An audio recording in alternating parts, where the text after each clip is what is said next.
You have to say yes to that. So this is that. Or what I understand is we have to make it.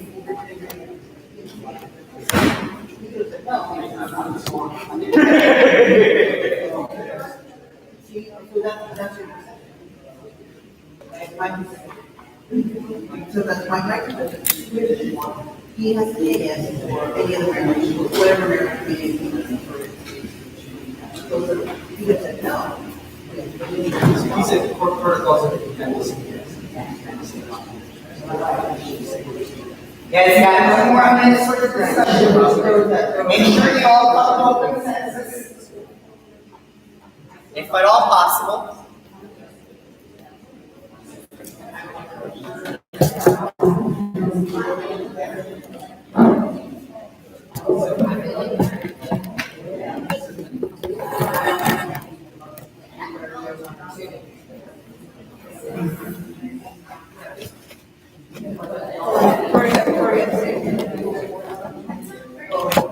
Oh, yeah. She was running away from him.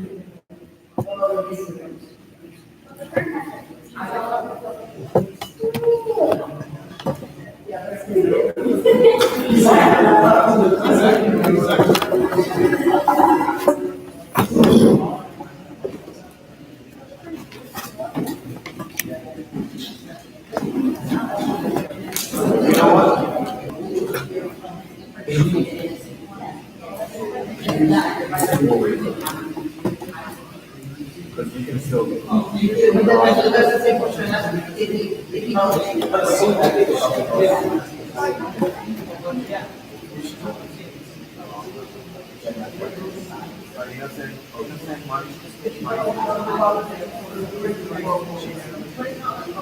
All right, 1 minute. Finalize your discussions.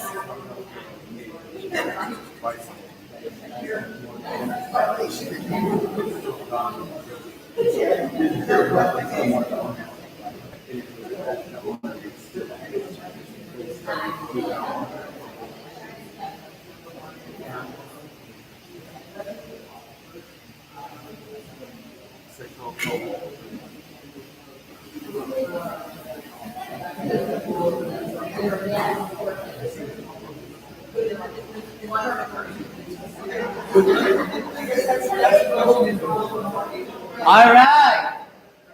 So everybody over here, eyes over here. Stay with your group. I'm gonna read the story one last time. All right, just in case somebody missed any details. So there are 4 characters in the story: the bull, the king, the prince, and the princess. The prince is passionately in love with the princess, but the princess does not love him. One day, the prince asks the king to marry the princess. The princess begs the king not to marry the prince, but the king ignores the princess. Royal protocol means he must say yes to the match. The king must say yes to the match. They are married, and the prince takes the princess back with him to his kingdom. That night, he attempts to consummate the marriage, but the princess ran away. The princess runs across a field, ignoring the signs that say danger. In the field was a bull, and the bull charges the princess, and she dies instantly. So what you were asked to do is to rate the 4 characters based on innocence. All right, number 1 being the most innocent, number 4 being the most responsible or guilty for the death of the princess.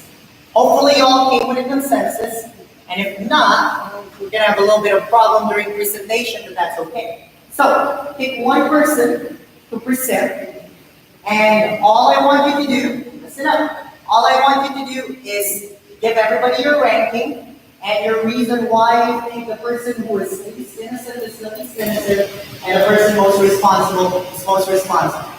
Alright? So the way it be is like this. I think the way we rated it is the king is the most, number 4, and then number 3 is this, number 2 is this, and number 1 is this. The reason we think she's most innocent or he's most innocent is this. The reason we think the bull is the most responsible is this. Make it concise. Alright, who wants to start first? We'll start first. Yeah. Alright, when someone is talking, let's pay attention to them. Alright, so, okay, go. But for the most part, we came through pretty good because it's relocated mine for a second.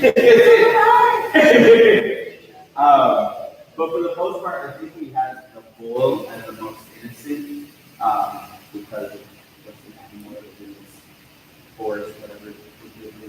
And then we put the prince, and then the king, and then the princess as the most responsible for protecting. And the reason we put her is because she really ignored the signs of the danger, did not enter, did not come into this area. Alright, we will not discuss yet, don't worry. Alright, I just want the answers. Who wants to go next? Which group wants to go next? Alright, Okay, so we ranked princess as the most responsible. And then because she saw the sign. And then the king, because he was one of the and then the prince was less responsible. We weren't sure if he was married. And then we weren't really sure on the goal. He was responsible for the but we weren't sure if we were considering him as a moral leader or if he was of course we got our environment, so he could be the most so you guys didn't actually necessarily come to a final answer. the bulls were. The bull is either number 1 or number 4. This is animated for the.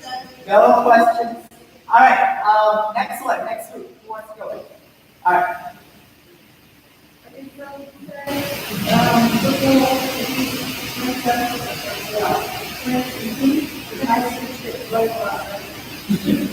So that's not a group consensus then. That was a Barbie This is a Barbie decision.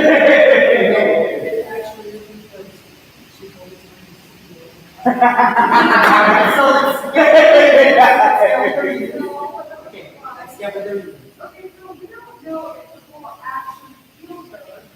And you start that, we don't know. So wait, what's your final number? How will next bull is princess?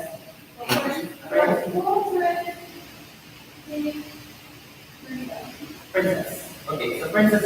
She really killed him and we don't like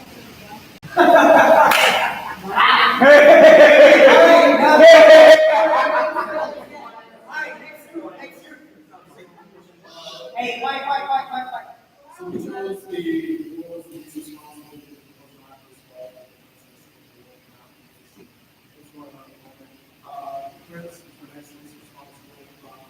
He was called in World War III. He did not be sure if the princess didn't want to be with him, because she referred all that information to her father.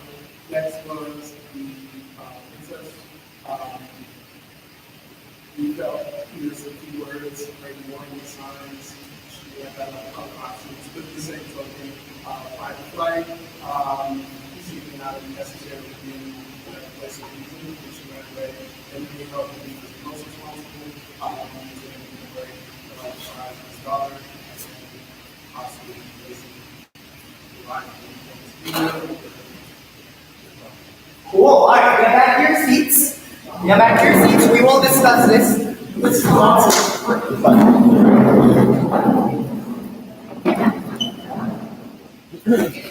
Yes, it's actually.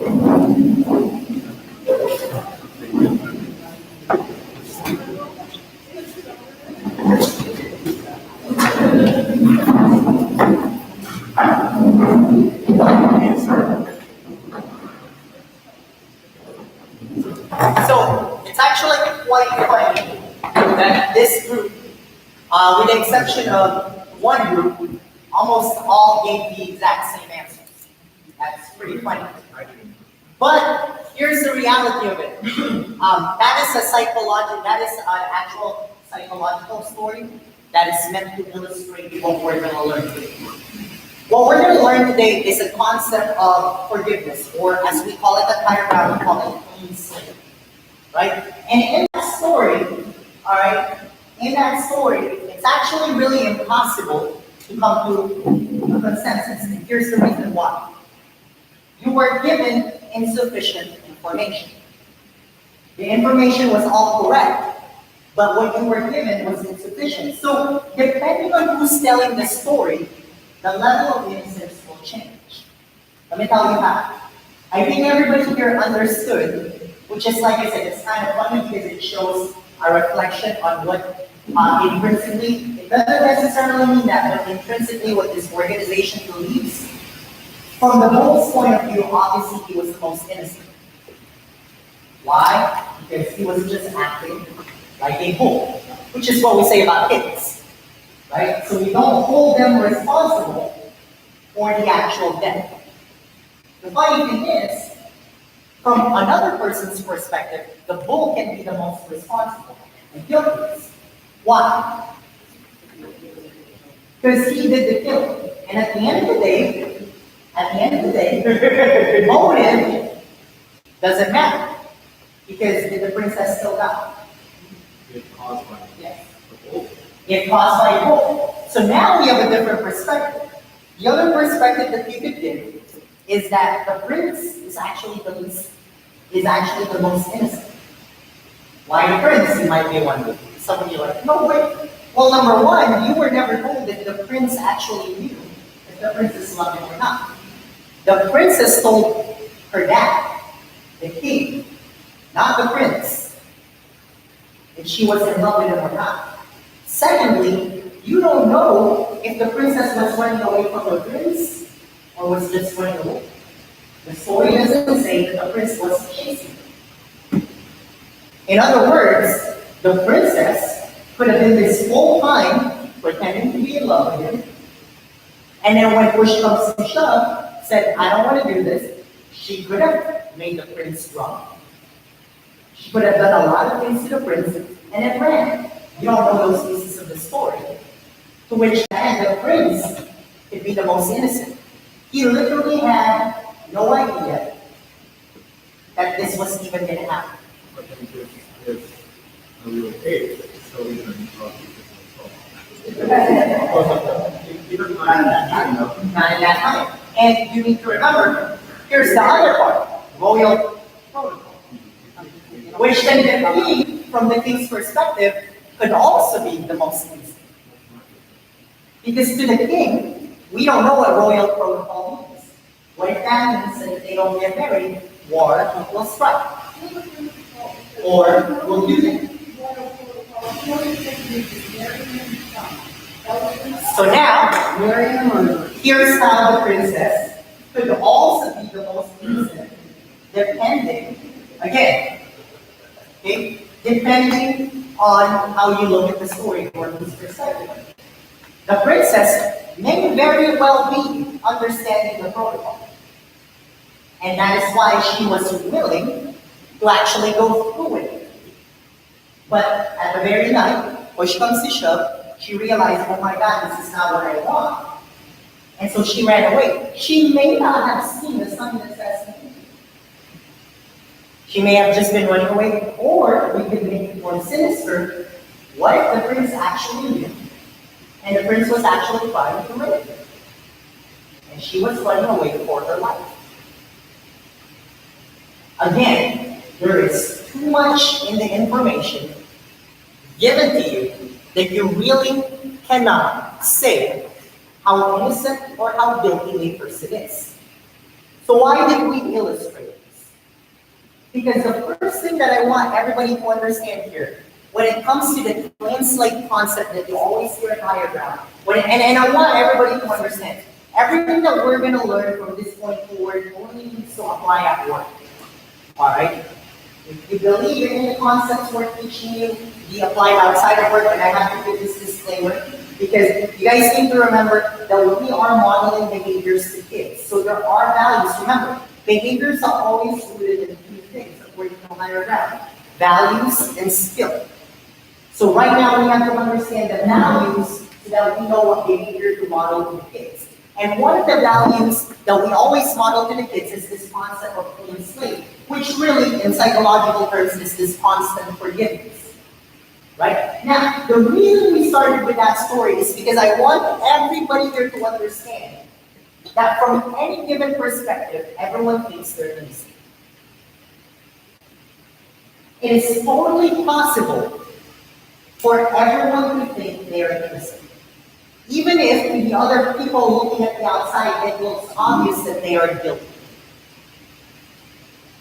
Even from the perspective of the perpetrator, a perpetrator can fully believe that they are innocent. And until we understand this concept that psychologically it is possible for the perpetrator to really believe that they are innocent, it is impossible for us to really understand the concept of forgiveness. Because at the end of the day, we are judgmental people. That is part of our nature and our instinct. Why do we judge? Let's take it from the basis level. Survival. You and I are born with three sides of our brain. We have the prefrontal cortex, which is the most developed part of our brain. And it's really the part of our brain that we should be using all the time. But we don't. That's where executive functions are. That's where rational thinking is. That's where I'm trying to shift our mindset to right now, is to really think from a prefrontal cortex perspective, which is more objective than subjective. But then as you go further and further back to your brain, you become more and more reptilian. We're instinctive. And part of our survival mechanism is protection. And how do we protect ourselves? By profiling what looks to be dangerous as dangerous. Now, we're not going to discuss how you form those biases, because that's complicated. There are many ways people form those biases. But at the end of the day, you and I are constantly judging people's innocence or guilt. Whether you know this to be something you're conscious of or not. When you're working with kids, you actually have a meter. If you would slow down and really think about this, you have a meter that measures whether what the kid is telling you expresses his guilt or his innocence. This is why you will notice that you will treat two kids in the exact same situation, in the exact same story, sometimes extremely differently, based on your preconceived notion about how innocent that kid is in that situation or not. You can be innocent and still be responsible. But again, at the end of the day, we all have, the point that I'm trying to make, is our own biases of guilt and innocence. And until we recognize that, true concept of clean slate, which I will explain, will never happen. It won't. And here's the other part. Let me flip the mirror on each of us. In the same way that we have our own biases of innocence and guilt, to other people, to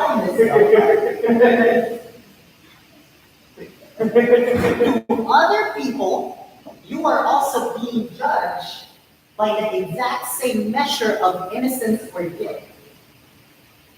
In other words, even though you may think logically that you are the victim, some people may not see your story as you being the victim. And you actually be the person most guilty of the whole situation. So even though you may walk around thinking, I am definitely the victim here, to other people's perspective, you're not.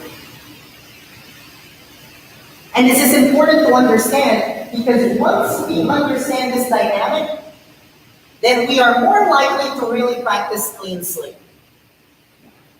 Because at the end of the day, how many of you would like to be the victim and still be accused as the person most guilty? No. But at the end of the day, we all do it for it.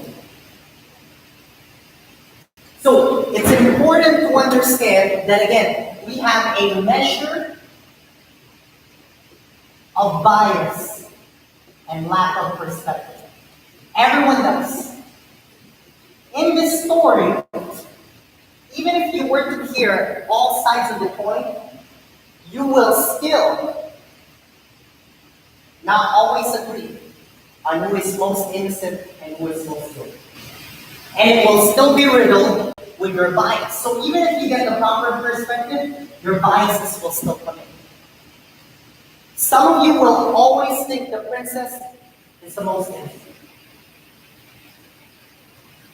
Some of you will always think, no matter what the situation given, that the bull is the most innocent. Some of us, maybe not in this room, but there are people who live in this world that will always think the king is the most innocent, no matter how much facts we get, because of bias. And some of us will always think the prince is the most innocent. Has nothing to do with your personality. Innocence has nothing to do with the responsibility. But at the end of the day, innocence is our perspective of who's the least guilty of what happened. So the point is, we have a measure of bias and a lack of perspective. This is why the concept of clean slate is important. Because here's the reality in our work. Why is clean slate really important? Why should you always have a clean slate with the kids? Is it for the kids? No, it's not for the kids. It is for your own ability to effectively help kids with their behavior. If you do not understand forgiveness and clean slate, you are ineffective in helping kids change their behavior. Period. I'm going to say that again. If you do not understand clean slate and forgiveness, you will be ineffective in working with the kids. Alright? Because, again, your measure of bias will always get in the way. Now, in relationships, this is also true. If you are ineffective in giving a person you have a relationship with clean slate, you will always be ineffective in helping them change their behavior. Period. You can look at this from a societal perspective. Let's take a very heated topic for the last few years, race and racism. Last few years because it's something certain. Right? There is a reason why conversations of race is so hard.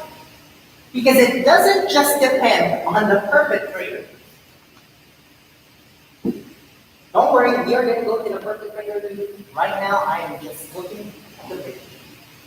The victims also have to have a level of clean slate willingness in order for real conversations to happen. That's how it works.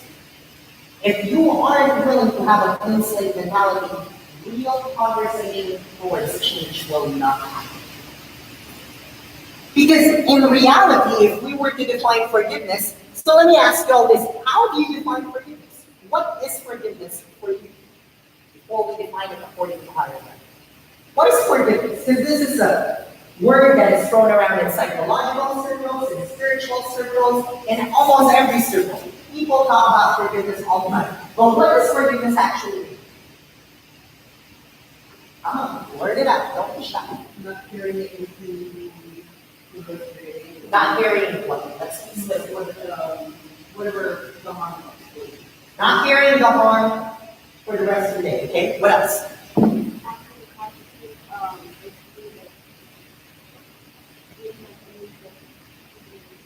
So being willing, you're cheating. Being willing to look at the person as someone new after, like you don't know what you said, after a consequence. Okay? What else? It's not necessarily personal. Well, let's not disagree. Wait, time out. This is your personal thing. So let's not yeah. I just want to make that, because to some people, forgiveness is forgetting the event, which is, we're going to go.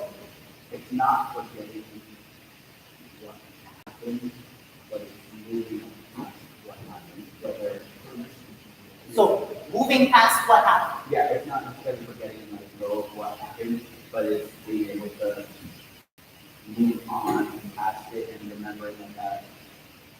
individuals feel that they're able to. Okay?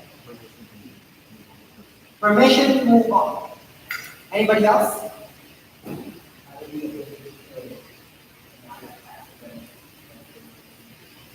Having the ability to not let past events affect your emotions.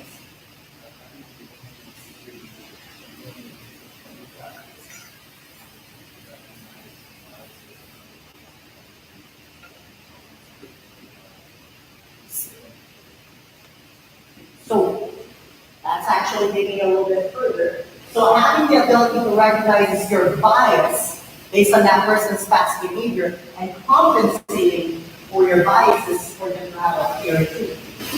Okay, so those are all the definitions of forgiveness. That would be clear. But if we were to really get deep into the conversation of forgiveness, we are going to start an argument. Now let me tell you why. Because for some people, forgiveness involves actually forgetting the event. Because just saying move on, what does that mean? That could mean very different for different people. For some people, it means that I'm going to not forget the event. I'm going to keep the relationship with you, but that event is there, and I'm going to put boundaries. That's their definition of moving on. For some people, it might even be, I'm going to forgive you, but I'm never ever going to talk to you again. That's still forgiveness to some people. And I'm not going to sit here and pontificate and tell you which one is correct. What I'm going to tell you is that higher ground, the definition of forgiveness is simple. It is basically giving away your ability or desire to inflict equal or more amount of pain for the offense.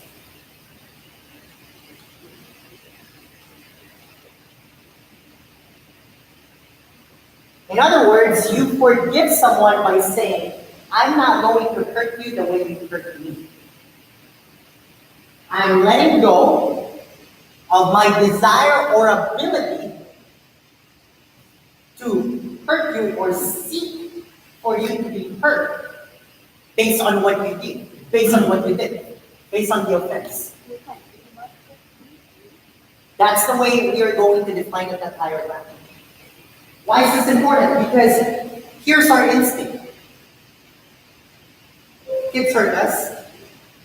Fellow staff member hurts us. Teachers in the relationship we have with the school. Superintendents of school district offends us. What do we want to do as human beings? We want to get even. Now, some people, listen up. Some people may say, well, I'm just going to ignore them. Well, why are you really ignoring them? Because you are desiring to inflict pain. It may be a passive-aggressive way of inflicting pain, but it is pain. For as long as you're seeking to punish someone for their behavior, you haven't forgiven them. That's the way we're going to define forgiveness. That's why it's called a clean slate. Because in a clean slate, it means that what? That past behavior no longer affects what you're willing to do with it.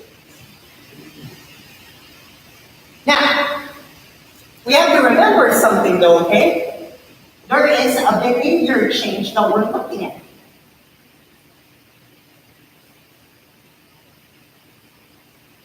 So, this doesn't address the perpetrator's behavior change.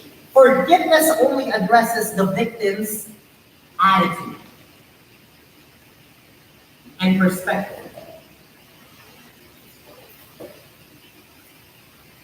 In other words, forgiveness, again, I make this an emphasis, has nothing to do with what you expect the perpetrator to do.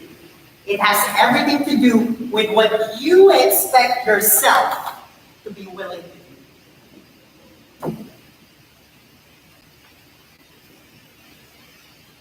Because now I'm going to jump ahead.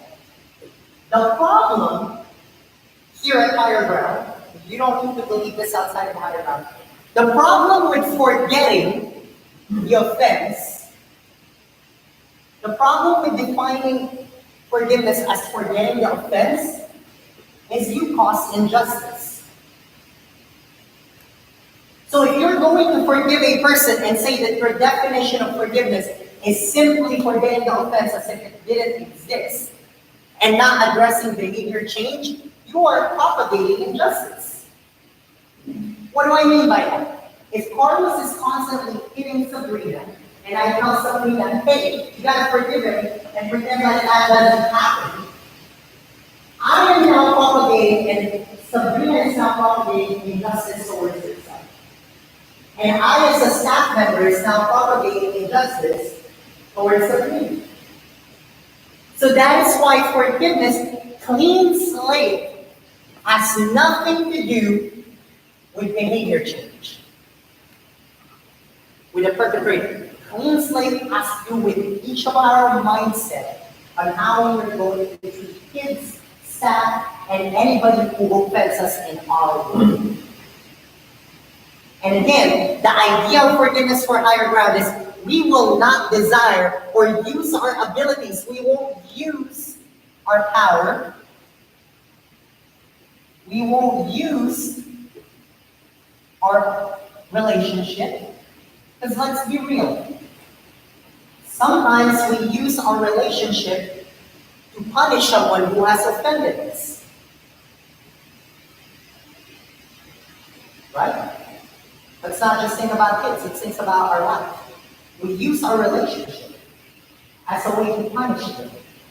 Right? Because again, we're still seeking. So the moment we forgive, we actually say, we will no longer seek.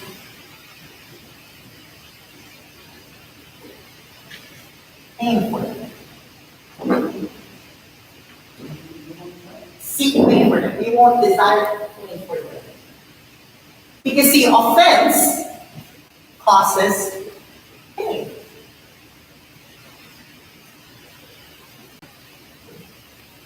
If I offend Corey, it will cause her pain. Whether it's a physical hurt, physical pain, verbal hurt, mental pain. Right? That's how offense works. And it can be subtle. So when a kid, let's be real, when a kid disrespects you, it causes pain. Y'all been disrespected by one of our kids? Y'all felt that pain? Yeah. When a kid disobeys you, you feel pain.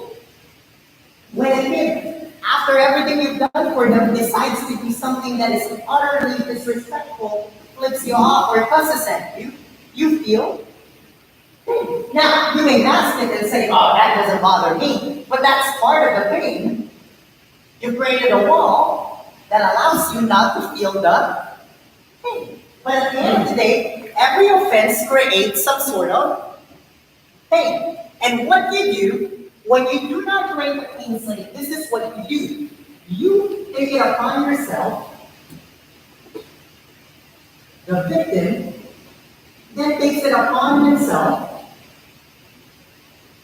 to create justice.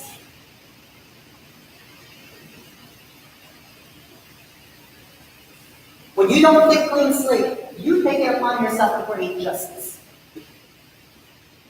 And whenever that happens, because remember, we have a lack of perspective, it's actually not justice. It's not always justice.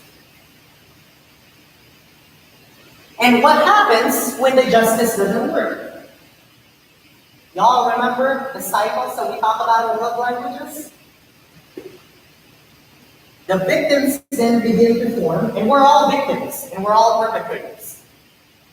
And don't ever think to yourself, I've never been a victim. We all. We've all been hurt. Right? You've lived long enough as a human being, somebody's done something to you, that hurt. Right? That's just the way. Some of us probably bigger hurts than others. Right? But at the end of the day, what happens to a victim is they will respond two ways. They will get in a cycle of walls. And what do? Now you begin to judge everything with a bias and a perspective that that's happened to me before, and it looks like it, so I'm going to put a wall so that I don't receive the same offensive pain, thereby making you ineffective at working with kids, because this is what you're going to do. A kid walks in with the same profile as the other kid, and what's your automatic judgment? This kid. Or, oh, you're so-and-so sibling? Oh, God. That's a wall. Or better yet, for those of us, I'm guilty of this. This is how we treat parents. Remember in the story of the bull, the king, the prince, and the princess? When I said some of us will always blame the king as most responsible? Think of them as the parents. Some of us will always blame the parents as the most responsible for everything that is happening here. Now, we can say that from the perspective, well, that's the truth. No. That's our truth and bias. Because let's be real. See, we see the kids as the bull. That's why most of us say that answer. They're only acting on their behavior. Well, isn't it totally possible that our parents are the exact same kids that we're serving, who grew up and never had the kind of support, and still think they need to change their behavior? So in other words, just as the bull is innocent, shouldn't we be able to say that maybe they're equally innocent? Again, some of us will have a hard time accepting that. That's okay. I told you guys, you all have biases and perspective. But at the end of the day, this is why this idea of forgiveness, this clean slate, that you will no longer seek the pain for the offense that was caused to you, is so important to be the definition of clean slate that I have. Because here's what we do, and I will give a very good example with our parents. Because we haven't given our parents clean slate, we say statements like, for our kids and our parents, man, I would take that kid away from that parent right now. What are we really doing? We are acting as the victim, taking it upon ourselves to bring justice. That's what we're doing, because we haven't forgiven the parents. We are seeking pain. Or to even go this far as an organization, let's be real. I'm no longer doing that without parents. We are using our power to inflict pain for the pain that they're causing their kids. We have taken it upon ourselves to carry out the justice. And because of that, now we have a cycle of woes. So now we begin to say things like, the next parent that does that, we're not falling for that again. Like I said, we are all guilty of this. We are all victims and perpetrators. There is. So where do you find the balance between not being communicated and We're going to go. We're going to go. Right now, we're just addressing the victim. But that's why I have this word, and that's why I emphasize that simply forgetting the offense makes you a perpetrator of injustice. Right? That's why I said that. You cannot define forgiveness as forgetting the offense. By saying that you won't seek the pain, you're not saying that didn't happen. You are saying it happened. But it's not my responsibility to inflict pain for pain. Nor am I going to look for it. Nor am I going to do indirect stuff to make it happen. That's why this part is, we will no longer, because your initial response to pain is to bring it back. Right? So again, you either create a cycle of walls, where now, nothing's gonna hurt me, anything that looks like it, smells like it, if you even dig it, do something remotely similar, wall, boom. Remotely similar. Now, we can say, well, I'm not really inflicting pain, but remember, we use our relationship to inflict pain. So I may not be directly inflicting pain to Fernando by putting a wall up, but the reality is this, what am I really doing? I am inflicting pain by doing nothing. Alright? The other cycle that you get into, this is our love language cycle. We have the cycle of walls, and then we have the cycle of hunger. In the situation of a victim, I call this the cycle of fixing. And what do? You turn kids into projects. You turn families into projects. Pobrecito mentality.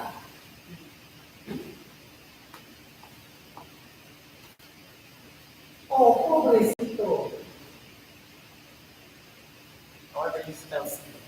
If you spell it. Is it C-I? It's a pobrecito mentality. Oh, poor bull. I'm gonna fix this bull. I'm gonna clean this bull. Right? In reality, though, when you're in the cycle of fixing, you're still really not in the cycle of forgiveness. Because all you're doing is masking your desire to see pain by being superior and fixing. That's really what you're doing. That's what we do. And again, we are all guilty of this. That's why I started with that story. Because in that story, it shows the power of everyone is really what? A victim and a perpetrator all at the same time. Just depends on the perspective. In your level of bias. Every single one of them is equally responsible. We can make it. So in reality, in order for us to work effectively, because again, clean slate, is it for the kids? Is it for the perpetrators? No, it's for us. In order for us to work effectively with behavior change, with our parents, with our kids, even with the system, we have to be willing to no longer seek pain towards the offense that they caused us. If in the back of our heads, we still want some sort of level of pain, we haven't forgiven. True forgiveness, then, is really defined when the victim has a willingness, and take note of the word I'm using here, a willingness to trust. Willingness, and we're going to discuss this. The perpetrator's ability to change.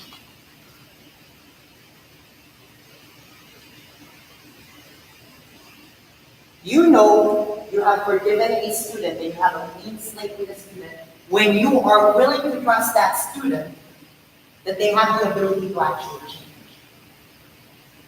You know you have forgiven the superintendent and the school system when you are willing to say they have that ability.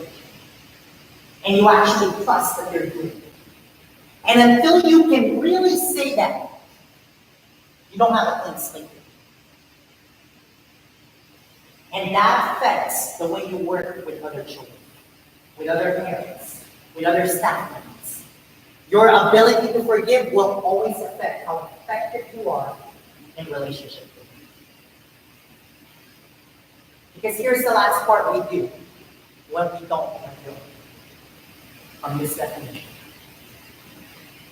Remember, everything stems from our need to survive, right, at the beginning? It's need to survive.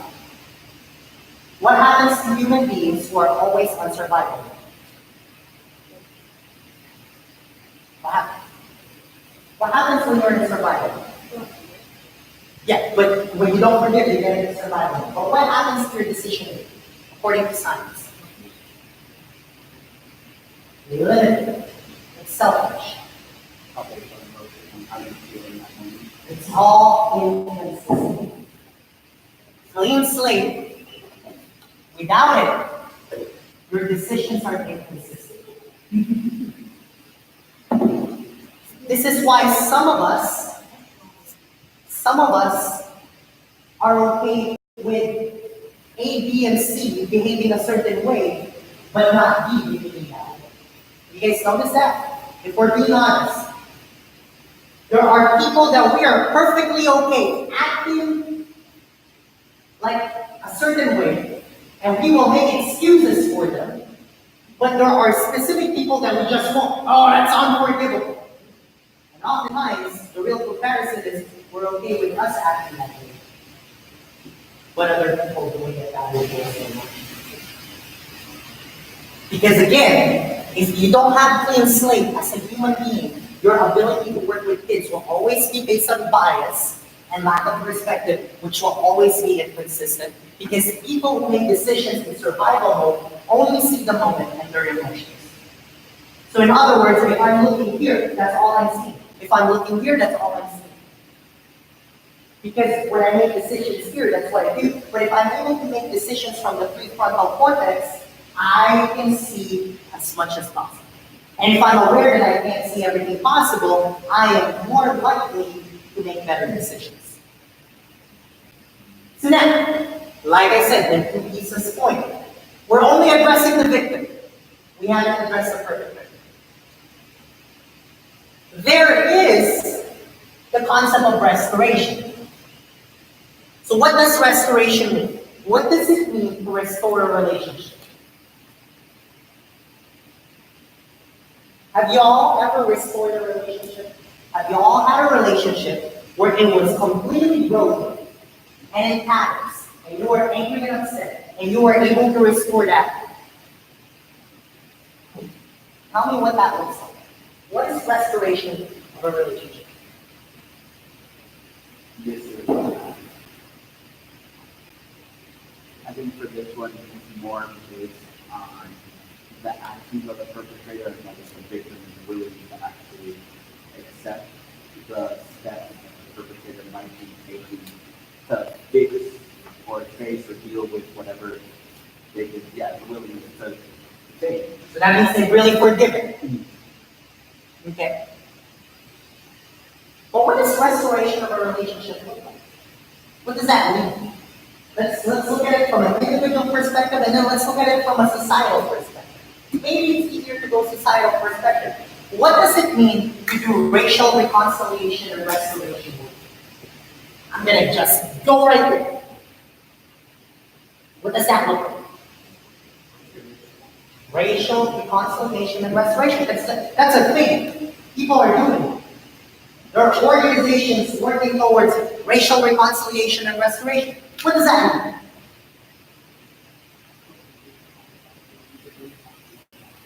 Publicly apologizing. So we're talking about the perpetrator's action, but what does it mean to have a restored relationship? What will that look like? And it doesn't have to look the way it did before, if you do before. Very good.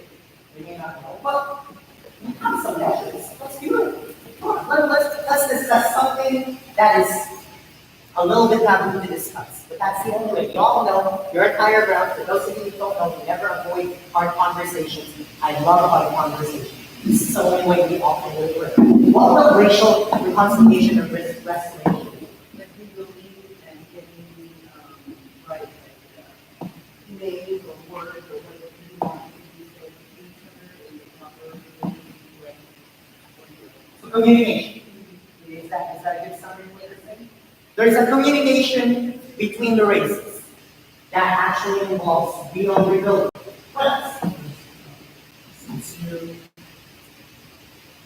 Thank you for recognizing the just friends and accepting of that.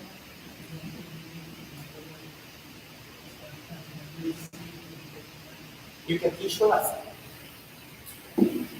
The truth, any definition after that is pretty much given. Alright? The truth of it is, racial restoration and reconciliation will look exactly as Andy described. The perpetrators, in this case, in our country, white people, we'll just call them as it is, right? Will have a true recognition of the injustice, true repentance, true recognition that this happened. We're not going to ignore it, right? Because remember, forgiveness is not forgetting the offense. We're actually going to say, as the perpetrators, we did this. We actually did this. And because we recognize it, there is going to be a behavior change. This is why right now we have such a hard time with racial reconciliation and restoration. Whether you like our president or not, doesn't matter to me whether you agree with his policies or not. But the communication that he is using does not equate the kind of language that will tell, I am acknowledging the injustices and there is a behavior change that is going to happen. But on the other end, as he said, both ends. The victims, in this case, the minorities like myself, the Mexicans, Black people, Koreans,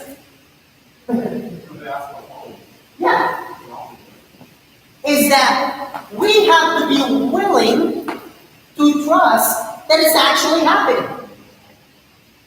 Now we are actually willing to say, you know what, we are going to acknowledge that changes are being made and differences are being seen, and we are going to work on this together, which is why true relational restoration and reconciliation is going to look very different because it evolves over time.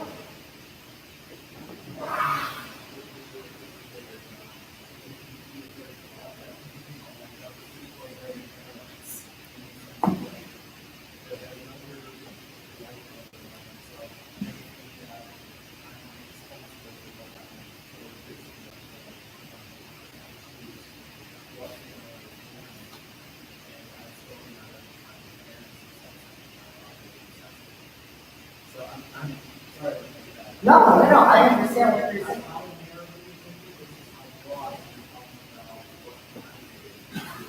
So this is where one of the things that every perpetrator has to understand, because now we're going to go on reconciliation, because that's where we're at. Every perpetrator needs to understand that motives do not matter.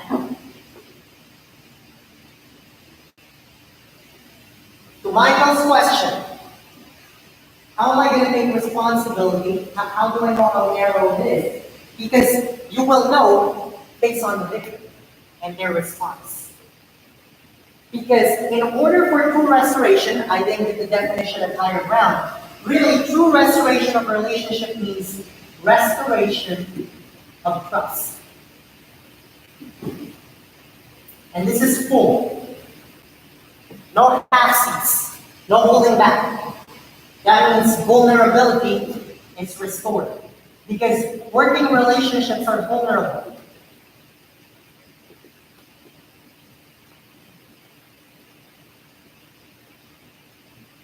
Because a relationship, the best relationship example I can give is between me and my wife. Our relationship is vulnerable. I'm allowed to make mistakes, she's allowed to make mistakes. And we're allowed to admit that to each other. That's a restored relationship. Right? Because if I'm not safe to make mistakes, I don't have a relationship. It's not a healthy one. If she's not allowed to make mistakes, she's not in a good relationship. It's not a healthy one. You know that you've restored a child at higher ground when you allow them to make mistakes and you're vulnerable with it. You're allowing yourself to get hurt as if you didn't get hurt before. There's a restoration of trust. I am trusting you in my life and you're trusting me in my life. The only way that can happen is if behavior change, now we are going to address the perpetrator, happens. And the only way this will work is if the person who perpetrates understands that motives do not matter. Here's what I mean by that. In our story, it didn't matter if the bull was a bull. Let's be real, was the life dead? Yes! Somebody died. I don't care if you're just acting as a bull. Somebody died. Motives only matter to make you feel better. Let's take this from a law perspective. If I killed Isa, okay, and I killed it as self-defense, her. Not him. I'm sorry. Her. And I killed her and I say it's for self-defense. At the end of the day, for Annie and Ray, did they still use their daughter and grandmother? You know, let me use a better example. Did they still use their daughter and grandmother? Does that reduce the pain that it wasn't self-defense? No! that does not reduce the rate. Why? Because they still lost their job. That's the law, right? If there's a, Well, that's what I'm saying. Motives doesn't matter. so you should get life for. Well, that's why there is such a thing as justice, and that's why you don't take it upon yourself. Because if they took it upon themselves to promote justice without knowing that it was self-defense, it's a life for them. That's it. Motive matters for me as a perpetrator because I'm saying, I didn't want to kill her. She attacked me. That will save your life. It will save my life, but it doesn't change the fact that they now lost. It doesn't change the pain. But it doesn't change the pain. The pain is still the same. It's still lost. If my dad did something bad and he was with me, I'm not. Well, and that's What he did. a culture, right? But again, there's the perspective and the bias. But again, from the perspective and biases of them, that doesn't matter. I still lost them. Fernando still lost his spouse. My motive doesn't change the impact of my action. Because, so my point is, motives do not matter in the sense that it doesn't change the level of pain. For us. Not to disagree with that, but perspective like my brother and I, he died doing something about it, he killed, doing something. That was, when he passed away, it wasn't not expected, there was kind of, okay, it happened, doing what he loved. There was a level of comfort in that, as opposed to having been DUI like that. So the motive, the motive of how he died does provide a level of comfort. And we're gonna go there. I agree with you. I agree with the comfort. But at the end of the day, when it comes to the pain or the loss, it's still there. It's still happening. It may be in a different level, but it's still there. It doesn't change. The motive doesn't change that. The motive doesn't change that. Because like I said, in the court of law, the only people that the motives affect is the perpetrator. Because I killed her in self-defense, I'm not getting life in prison. But now you submitting all that? I'm still a person, more of a victim too, right? but I'm still a person in the court of law. So we're not going to go to the legality of those things. But my point is, if you are the perpetrator, you have to, listen up, and this is something we need to teach the kids. You have to stop justifying your actions because of your motives. It does not help the victims. If you're the person who did the offense, this is something we need to teach our kids. Because what do our kids always say? I didn't mean it. It doesn't matter. But is it important to mention the motive though, to them? It is important to mention the motives, but for the behavior change to happen. Because here's what happens, and here's why this is so important. Because we're talking about behavior change. As long as you can justify, you don't recognize. You don't have to recognize. What is something like people culture, so like Koreans have this ideology called Hana, which they'll never forget that, right? So they'll never recognize. And then that's their culture. So they can justify themselves. So that's like, it doesn't matter, because as long as you believe, because remember, we are all perpetrator and victims. Yeah. There's other things that we have to do that are not. Yeah. Right now, we're talking about doing. And that's why I said we're gonna go there. Yeah. Well, That's what I'm saying. yeah. So in order for a kid to be willing to change, you have to get them to understand that motives don't matter. For them. But for us to, For us, yeah. Again, we are now on the perpetrator. Get out of the victim, we're now the perpetrator. Okay?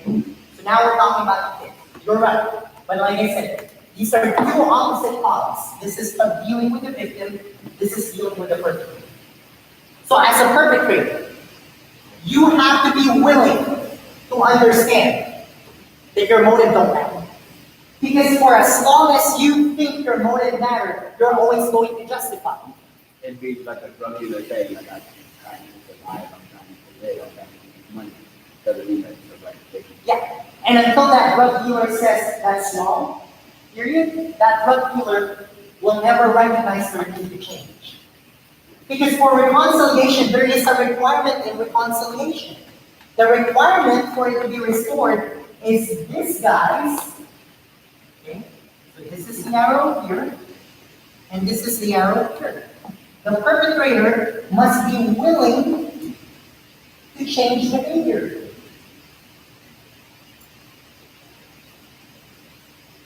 You can forgive, now, going back to the victim, you can forgive people and not reconcile with them.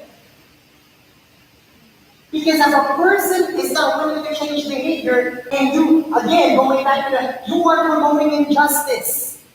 If you force kids to reconcile, let's say kids got into a fight, but you don't address the behavior of the cause, and you just force them to reconcile, you're promoting injustice. You are forcing kids to accept a bully, to accept a bully as just as part of life. What is that? Injustice.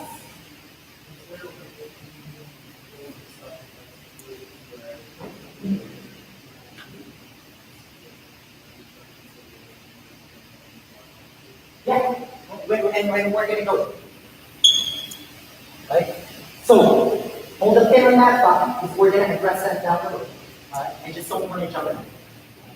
So again, the first part, if you're the perpetrator, which we all are, is you have to be willing to recognize the motives do not matter. Stop justifying.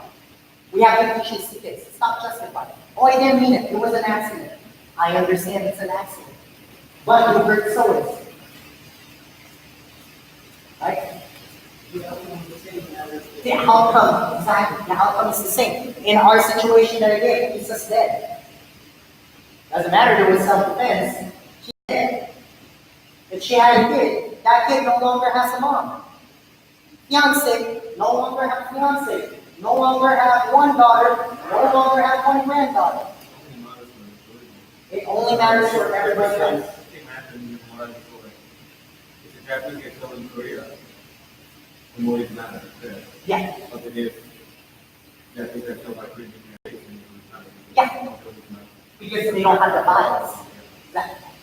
The next part, so we talk about behavior change, right? So the next part is motives do not matter. The victim, the perpetrator, because remember, this is all perpetrator. This is the job of the perpetrator. Alright? A perpetrator has to be willing to accept responsibility.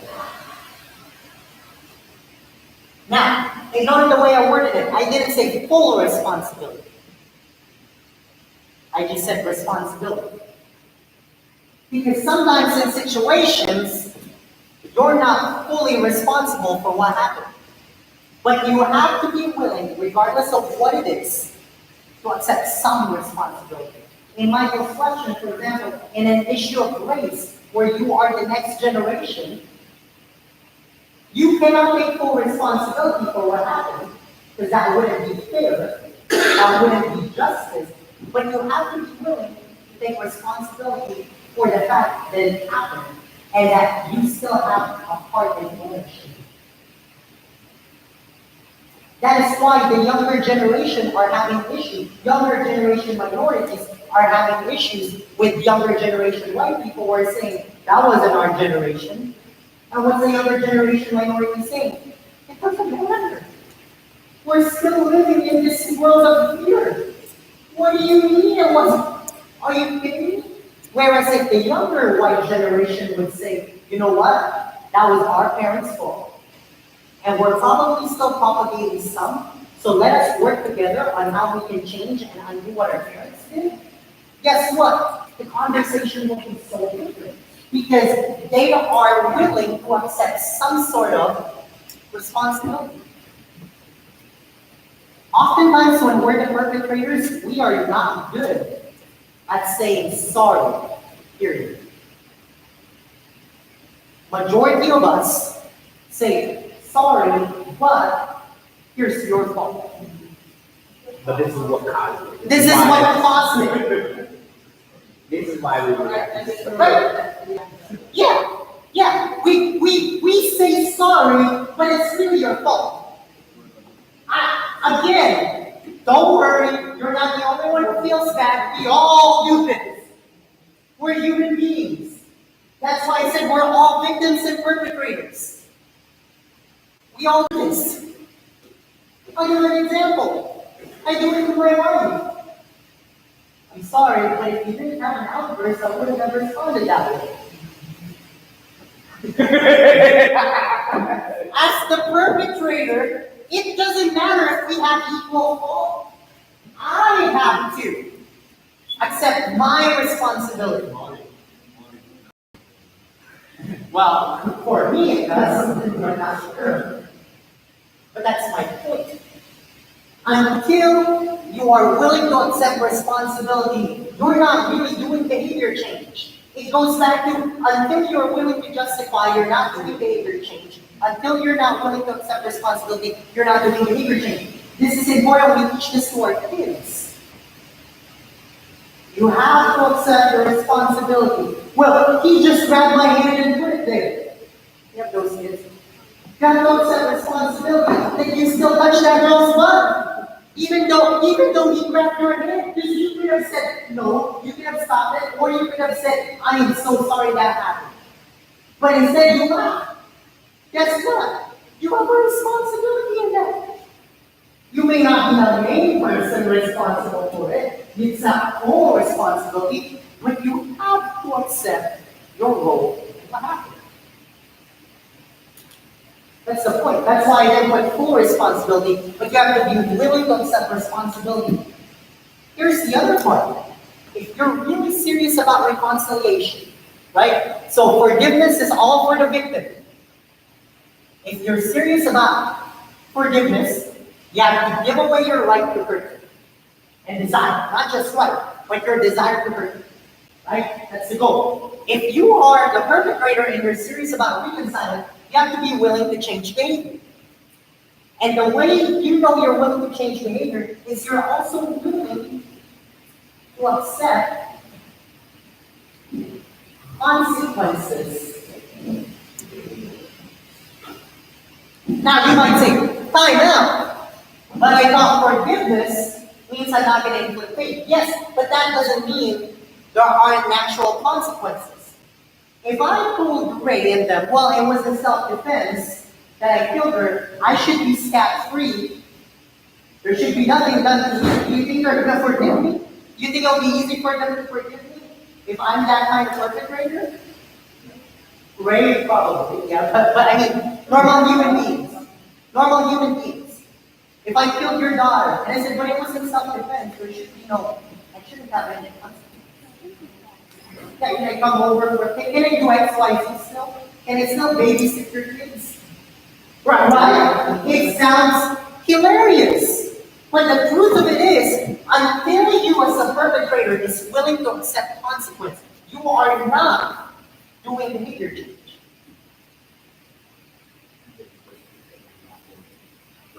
A personal example, when I got out of prison, I actually lived with my parents. Because when I first got out, I was living with my parents, and yeah, we first kind of prison. They gave me a key to their house, but they wouldn't give me the money. So I was living with them, and I wasn't allowed in the house when they weren't there, because they were at the time. And I had to recognize that I have my partner, and that they either moved on. And it still comes up every once in a while, like if I forget to pay my mom for something, and she automatically goes to the back, and I have to be willing to that. I have to be willing that I have to know that And this is why, and that's a very good point, this is why, listen up, restoration requires both the victim and the perpetrator.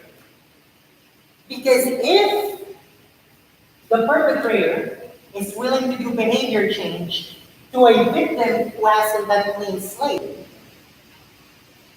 okay? Here's what we do. We create shame. So let me say that again. If a perpetrator is willing, and they're doing this, they're doing behavior change to a victim who doesn't believe in clean slate and still desiring to see clean for them, it will cause shame.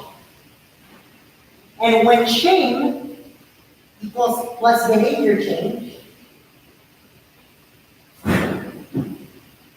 that equals guilt.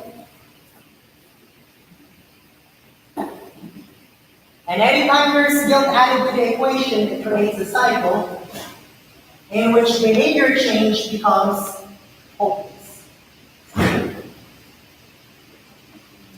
There's no point in me changing, which is why it also always goes back to the victim being willing to have clean slate. Because here's what happens. Because we don't really have clean slate sometimes with the kids. Our language doesn't change even after we've said we have a clean slate with them. So what we do is, as a child is trying to do their behavior change, we're shaming them. They're not doing it fast enough. We do this with our parents. They're not doing it the way we want them to. We do this with the system. We do this with superintendents of school. We do this with everybody because, again, this is part of who we are as humans. So what in essence happens is we create this hopelessness in the kids because then they're like, this is how school to prison pipeline is created. We take them to a system that gives them the consequences, doesn't teach them the skill to change, and then we expect them to change. They should know better already. So then a child who is really in their mind, I'm trying to change, and they're like, screw this. You ever been there? Think about your personal life. You ever tried to reconcile with someone and that someone is just bitter towards you? And eventually you just say, screw you. Ain't worth it.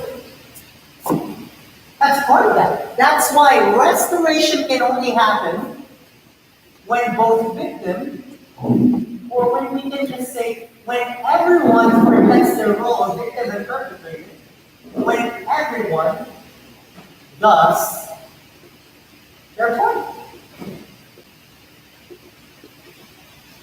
And the behavior change. And conversation.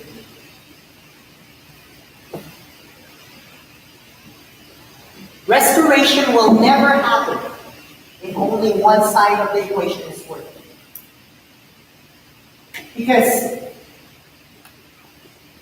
remember, if we're not forcing behavior change to perpetrators, we're promoting injustice. So here's the other part. If you're the perpetrator, you have to be willing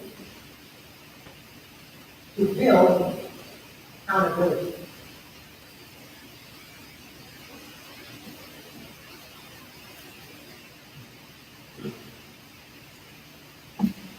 True behavior change is not true behavior change if I'm not willing to put accountability in my behavior change. Because who's the best basis that you change behavior? Others. That sounds like a dumb question, but it's a serious question. Who's the best basis that you change behavior? Not you. You are not the best basis of whether you change behavior or not. Quit lying to yourself. You're not the best. You can measure it, but not the best measure. Because, again, as the perpetrator, if you're changing behavior, who's the best basis of that? If you have a chronic victim, you're a victim. If I'm abusing my wife, and I'm constantly verbally abusive to her, as long as she's forgiven, and she has nothing to say about it, who's the best basis of my changing behavior with words? She is. Because she's the one who can tell me whether I have changed or not me. Because at the end of the day, when we're changing behavior, we still also have our biases and habits. And guess what that means? That means we may think we're changing, sometimes our mind has changed, but our outward appearance may have not.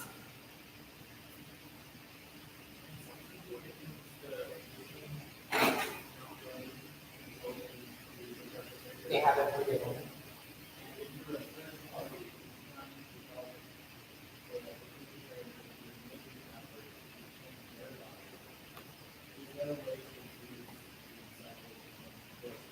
There is. But it involves not restoring the relationship.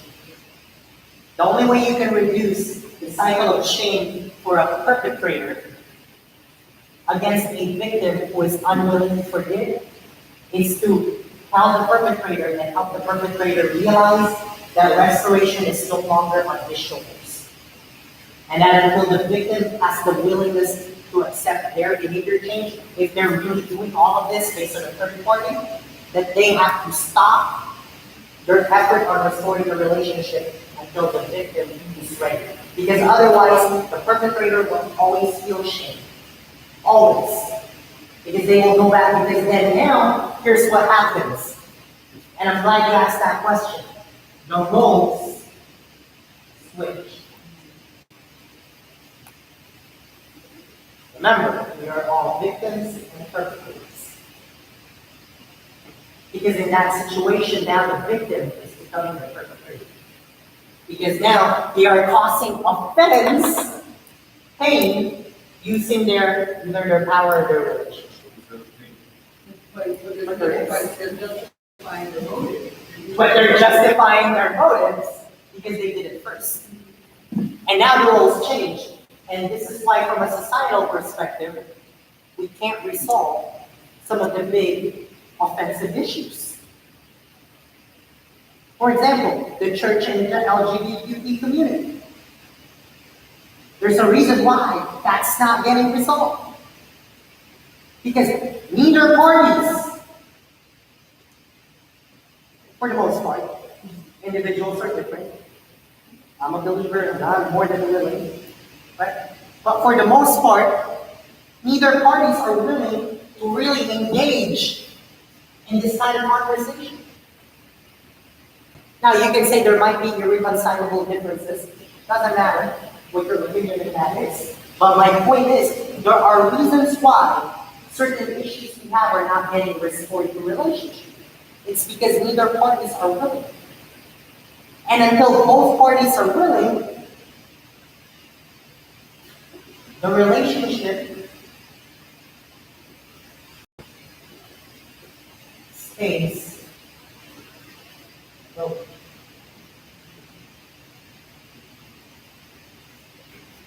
Until both parties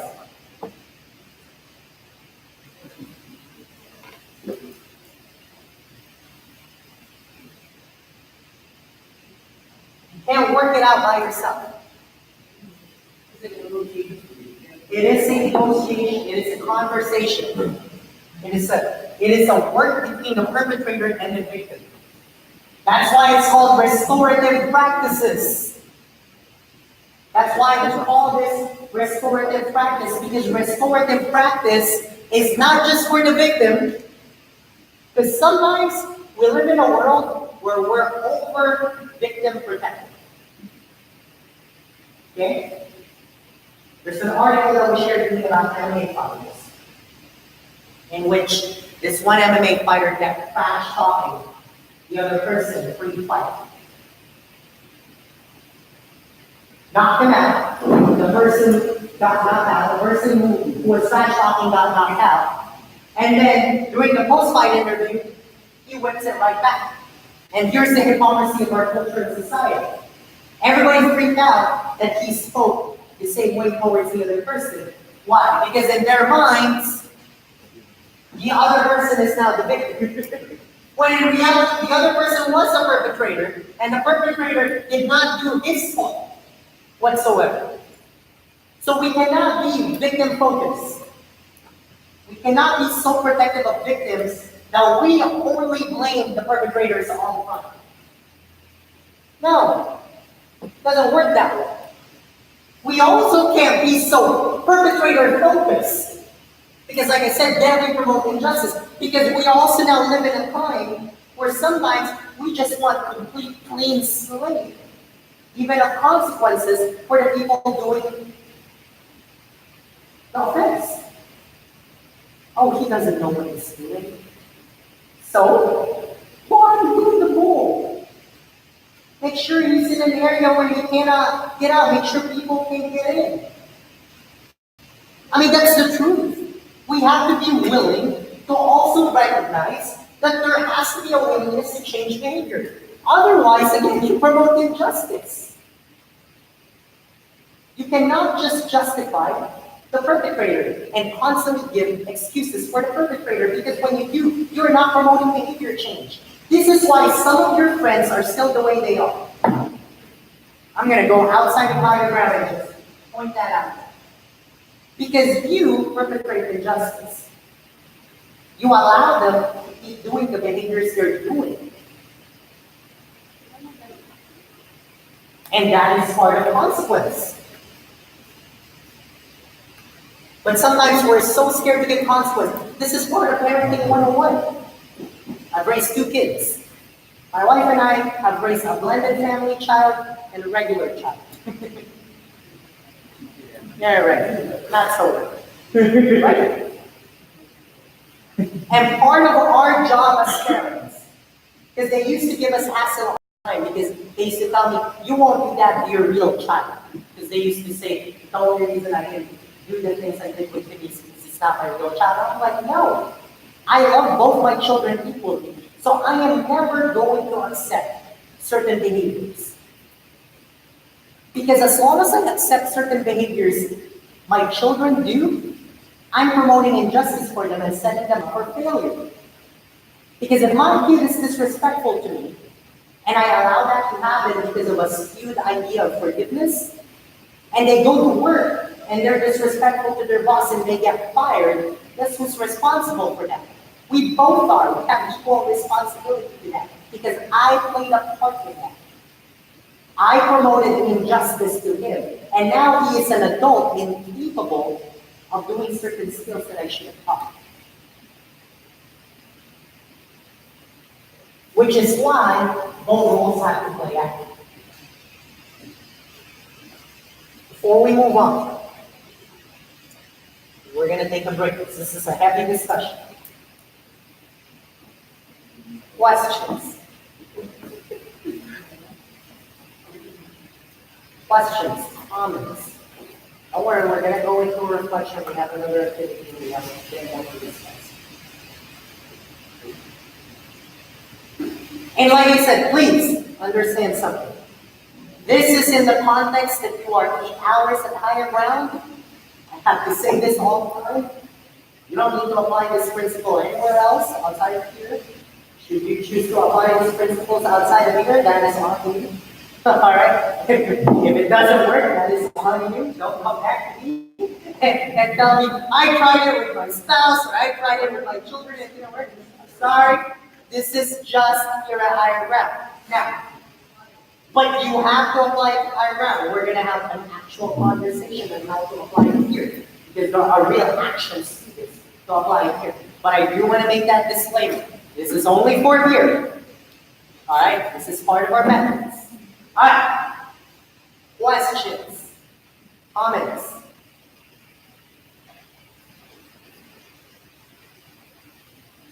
All right. I will give you all a 5-minute break. Please be back here by 2:45, and we're going to finish the rest.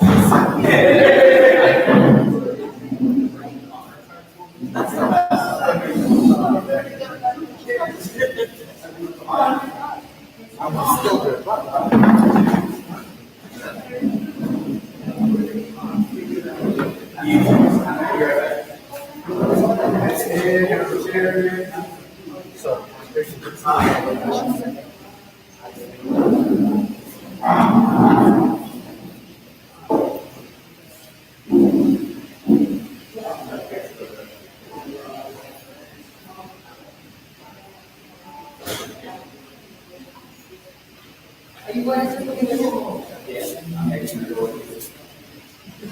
Did you get caught?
Yeah, we're doing reflection, like last year and stuff. No, no.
What's the name of that favorite song?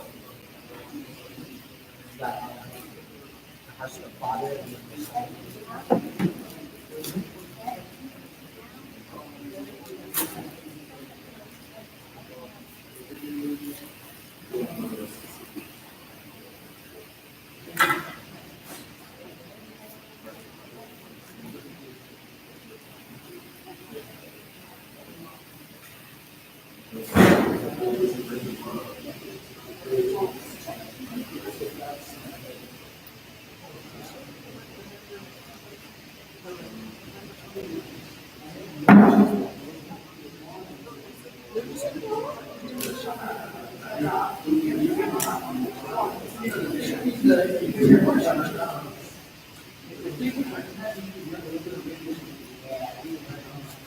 Can you like?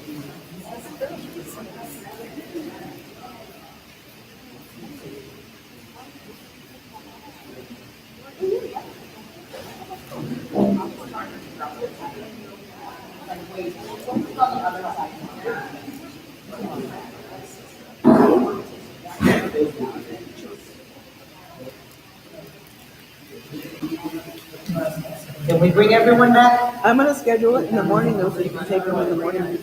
Huh?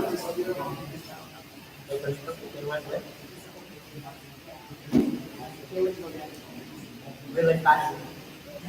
Did they walk over there? That's even worse with coming across. I did. And they got 2 minutes. 2:48. Circle K.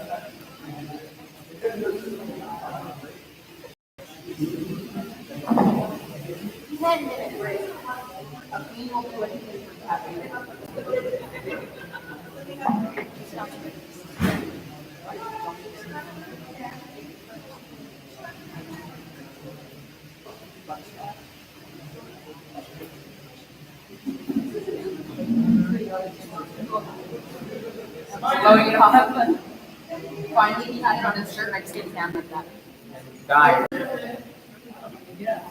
See how sad it was. Well, dude, I saw him sitting there.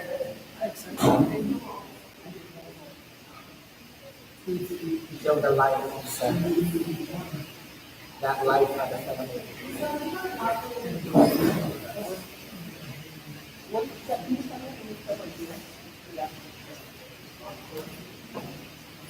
Sun is oranges and coming box.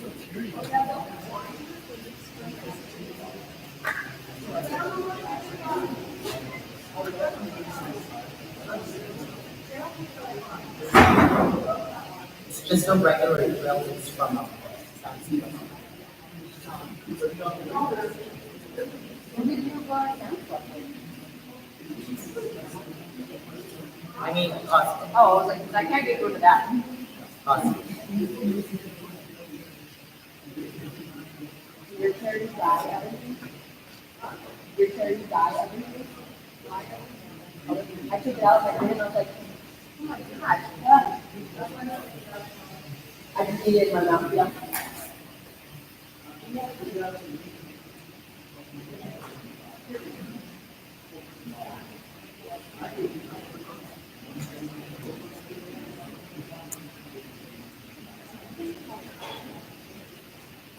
They're back. All right. They're back. Did you not know? Oh. Hiding it from me? Uh-huh. Sure. All right. So, before we get started through the next part of this reducing chain work, what we call restorative practices, I want you guys this time to divide into your famous pairs. So in your post-it note, you should have a pair. There should be a name there. Find your pair. Find your post-it note again. Batman looking for Robin, and SpongeBob is looking for Patrick. They're dynamic duo. Yeah. Did anyone got Johnny? There's a lot of extra. So. That's fine. Whoever doesn't have a pair. Does anyone have C3PO? Oh, I'm fourth. I'm already. So go find your partner. Let's go. Let's go find your partner. Find your partner.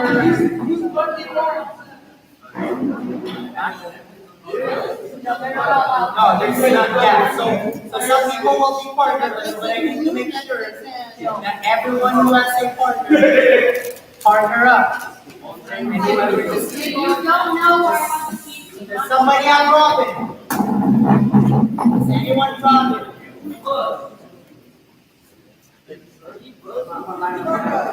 Who does not have a bear? Let's go. There's Woody. Who's got Buzz? What do you have, Ken?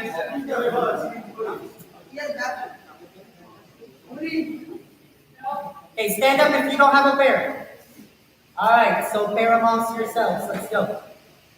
Bert, are we? Is it Han Solo? No, it's supposed to be C3PO and R2D2. Oh. Who's Han? Chewbacca. Let's do it, Bert. We're Star Wars. We're Star Wars here. Kenny will bear with some of you. Kenny, go with. Hey, you can go left. Go with Ferdinand Rio.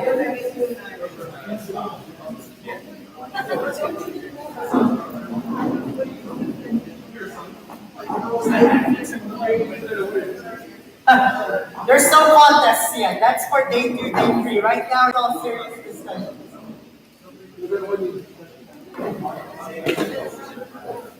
All right. So for the next 15 minutes, here's what you all will be discussing with your parent. And the reason why, let me be very clear, the reason why we did it in pairs is because some of this information will be a little bit vulnerable. You do not have to share anything that you are uncomfortable in sharing. But you are required to fully participate. Okay, so here's some expectations that I have for the rest of the training. Alright, which I should have given at the beginning. Alright, the first one is I need everyone to fully participate. And that means everyone fully participate based on your ability to participate, whether it's activities, reflection, discussion. Alright, you should be able to fully participate based on your abilities. The second one, I need everyone to respect each other's boundaries. Alright, for those of you who have done training with me, some of our training are pretty intense. It's not uncommon for us. I think every training we've had so far, every session, at some point somebody cries, somebody walks out because they're angry, or somebody had a longer discussion that led to crying at some point, all right? Our trainings are like that because we are working with behaviors. We're addressing social-emotional learning. We are modeling these things to our kids. And so part of this is our own personal development happens.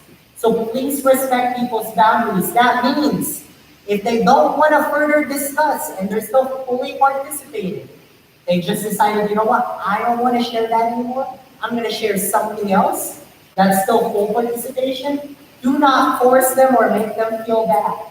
All right, and if someone is stopping because sometimes they might be sharing vulnerable information, please be respectful. Now, some of us have prior relationships with each other, we're family, we're in a relationship, and you know the boundaries and you can laugh at those things. But as much as possible, if you're not sure, please be appropriate in your response and again, respect the boundaries. For the most part, us here are not easily offended, but don't use your meter for offense and ability to not get offended as other people's measure of their ability to not get offended. All right, that is part of what we all need to understand. Just because I'm not easily offended does not mean everybody's the same way. All right, so that's part of respecting boundaries. And finally, the third part. All right, the third part. All right, please, and I say this, please take care of yourself. If you need a bathroom, use the bathroom. If you need to stand up and walk around, stand up and walk around. Drink some water. Drink energy drinks, drink snacks. If you are, I forgot to bring the fidget toys. Tomorrow I'll bring it. If you're one of those that need things to fidget with, please take care of yourself. For as long as you are staying engaged and doing number 1 and 2, fully participating and respecting other people's boundaries. We good with that? All right. So here's what I want you to do with your small groups. All right, the first one is I want you to discuss in your small groups how the definition of forgiveness, reconciliation, and restoration was for you before this discussion, and how it may have changed, not changed, or may have made it confusing after this discussion. All right, so I want you to take an inventory of what you thought of forgiveness, reconciliation, and restoration was before, all right, versus to what this discussion did for you. Again, this is personal. So while you need to practice this during the 8 hours, this does not mean you actually believe this afterwards. All right?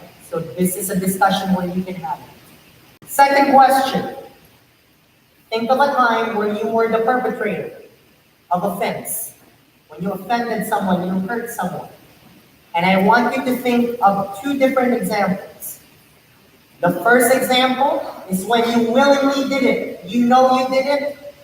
Nobody had to tell you that it was wrong. You know it was wrong and you purposely hurt that person. You don't need to give your motive unless you're willing to share your dirty secrets and tell everyone how mean we all really are. Right? And then the second one is an unintentional, where you really didn't know until maybe right now. All right, something where you caused an offense and you weren't really aware, you didn't know that someone told you. All right, and then the third one is think of the opposite. Think of a time you were the victim. And in that scenario, I want you to think of two scenarios as well. One, it's a little different, so listen. One where the reconciliation happened, that means the person who offended you changed their behavior. All right, and what happened after that? Did you forgive and was there a restoration? Or did you just ignore them? Please be as honest as you can. And then 2, where there was no reconciliation that's happened. Did you forgive them and did not care whether it reconciled and behavior change and you restored the relationship anyway? Are you still mad at them and pissed off at them? Or have you forgiven them but you have no restoration because they haven't reconciled? All right? And finally, last point of discussion. I have 4 questions. Think of a time when you were the victim in your mind but you ended up becoming the perpetrator. There is always no signs, trust me. So think of a time when you were the victim, you were the one who got offended, but then through circumstances, you became the offender. Or maybe you are still the offender and still doing the offending. Maybe not directly to this person, but to other people because of the fact that you were a victim. So basically, think of a time that you built walls or you're now in the cycle of fixing. We're all in one. Okay, so the first one. First one. Talk to your partner about how you thought of forgiveness, reconciliation, and restoration prior to this, and how you think of it now. Because remember, those are three different things. You're at higher ground.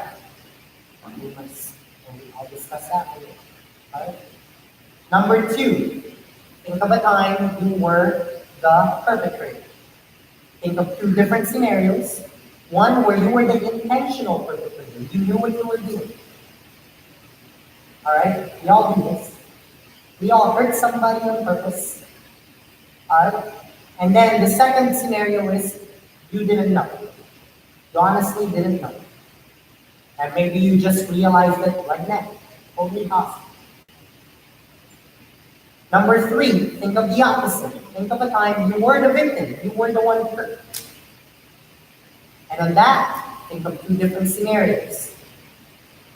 Scenario A, there was forgiveness and reconciliation. What happened? Scenario B, there was no reconciliation. The person who hurt you did not change behavior. What happened? And finally, the fourth one. The fourth one is optional discussion. All right, because I'm going to give you all 15 minutes for this. And the fourth one is optional.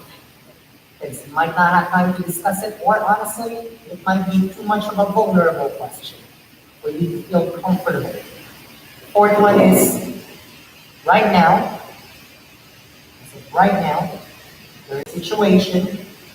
Think of a situation in your life where you're basically in one of these cycles.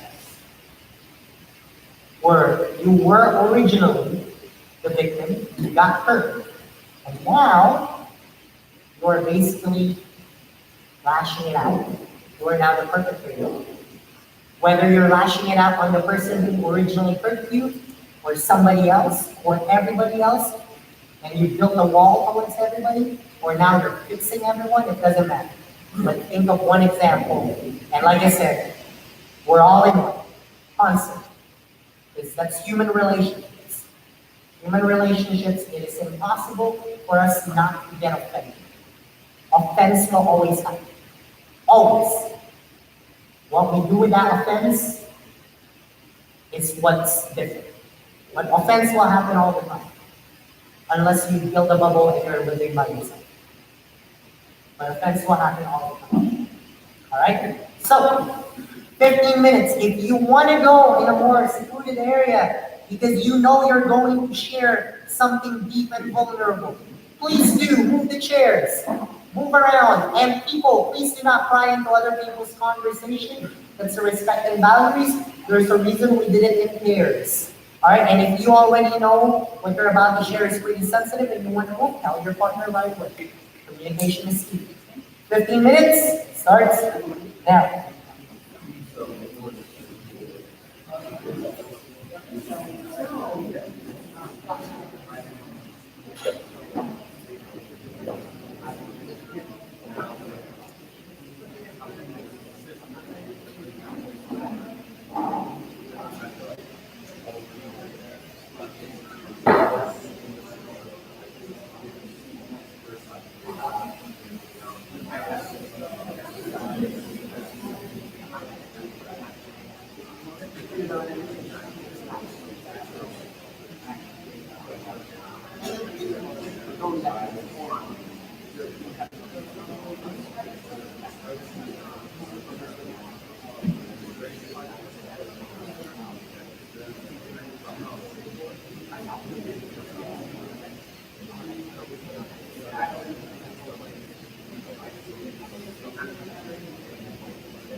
Doesn't mean you're ready.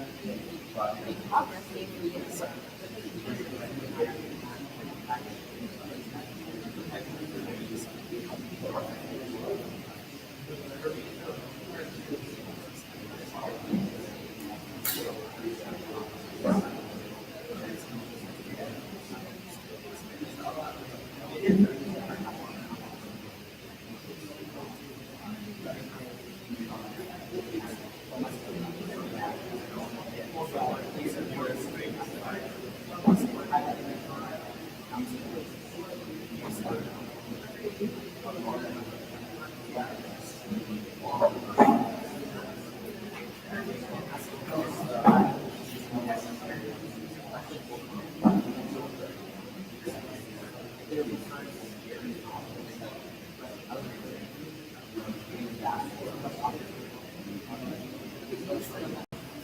Doesn't matter if you're short. It's what they're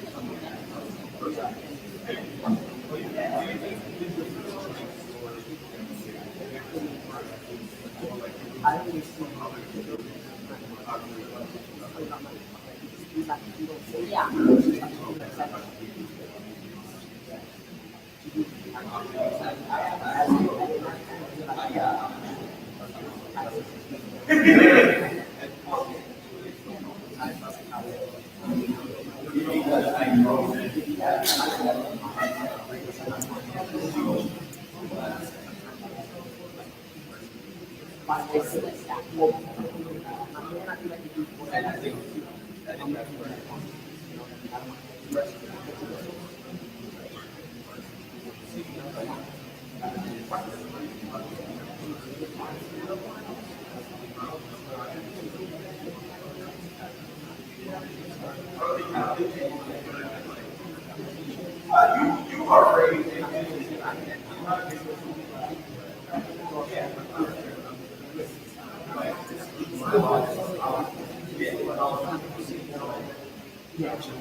Yeah, I feel like I love you and I'm so sorry and I forgive you and forgiveness.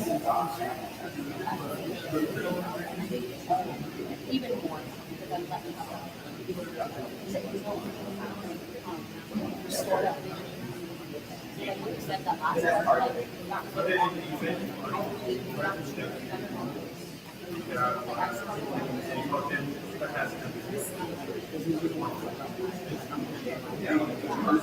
and that was one of my So the second.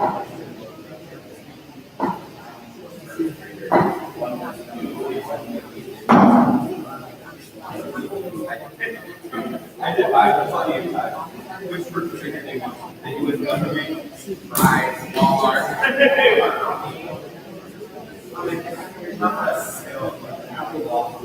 exactly like is it like a step over thing? Is it like well China? Like,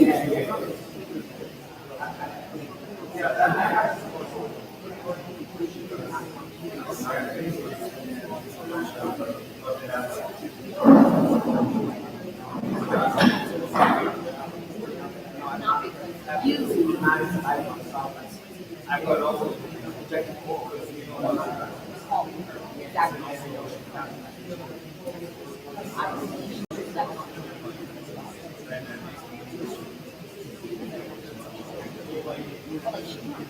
Like I said, I don't think the phone works two ways. I'm not calling you either, so whatever. Like,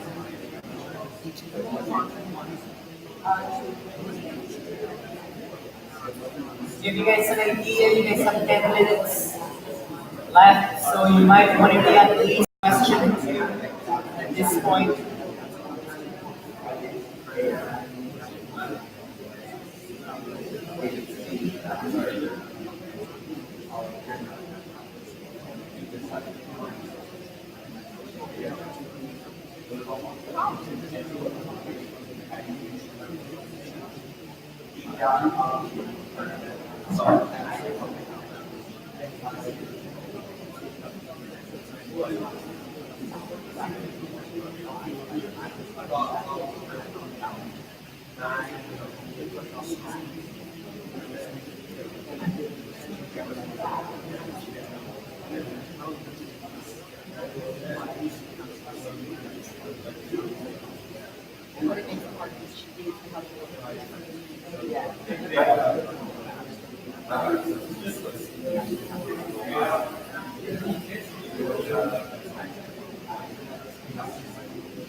not about the safety fallout, but the fact that they hurt.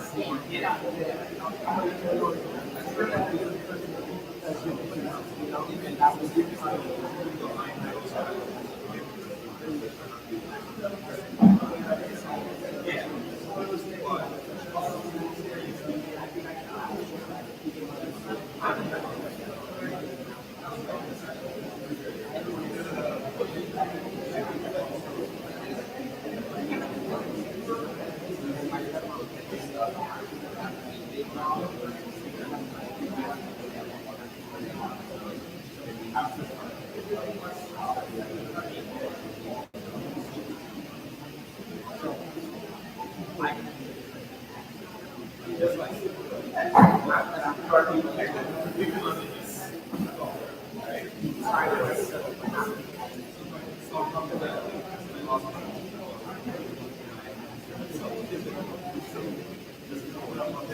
But I still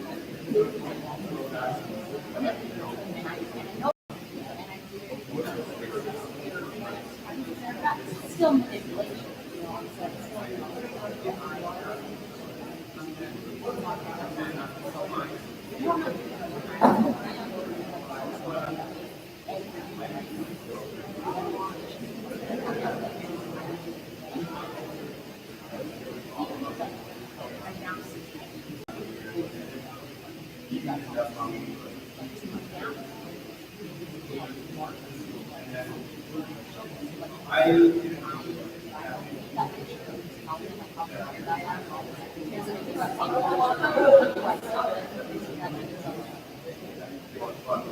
yeah, exactly. But like,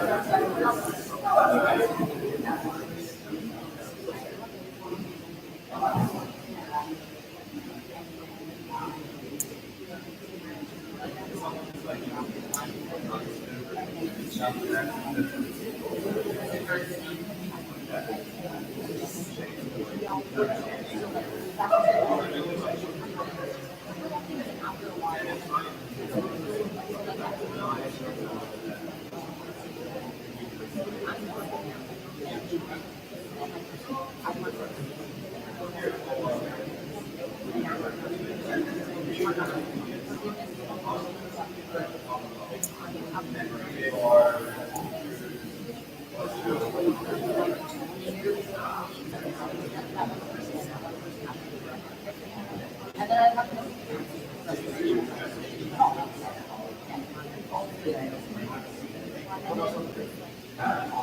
I tried one. 3 minutes left. I We're know. only on two. I figured this is how all these discussions always end up, but I gotta put a time limit to it. 3 minutes left. I think you were literally the only one that's done.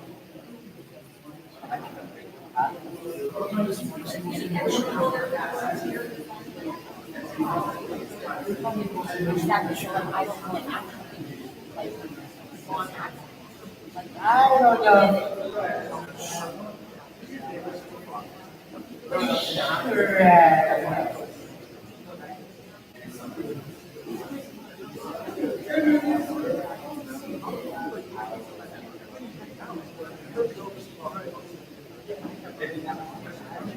Right.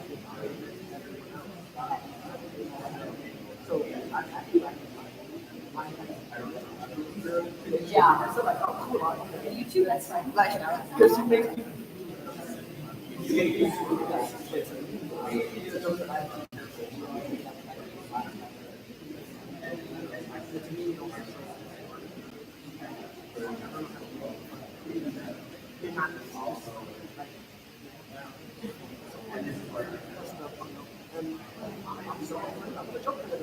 Yeah.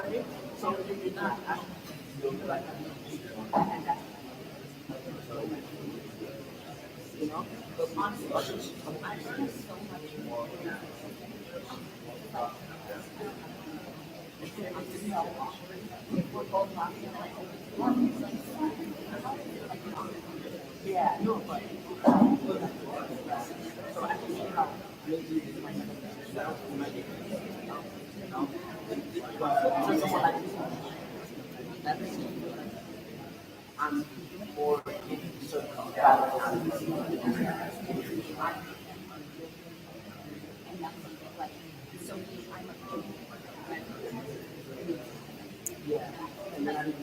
I'm uninterested hurting people all the time.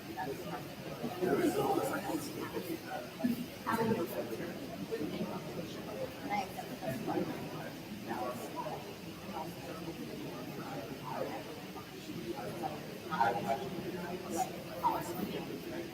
Oh, but that's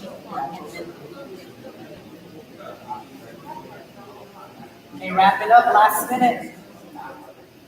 Wrap it up.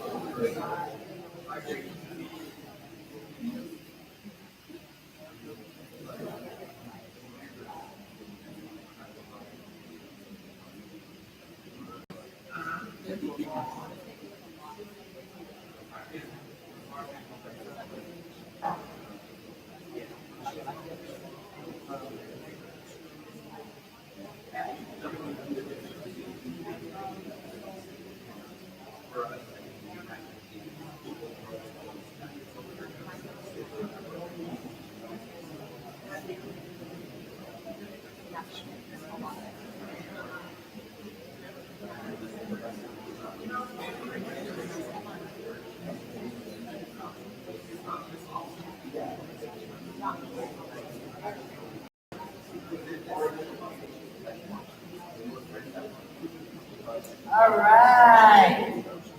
Finish your conversations. Yes.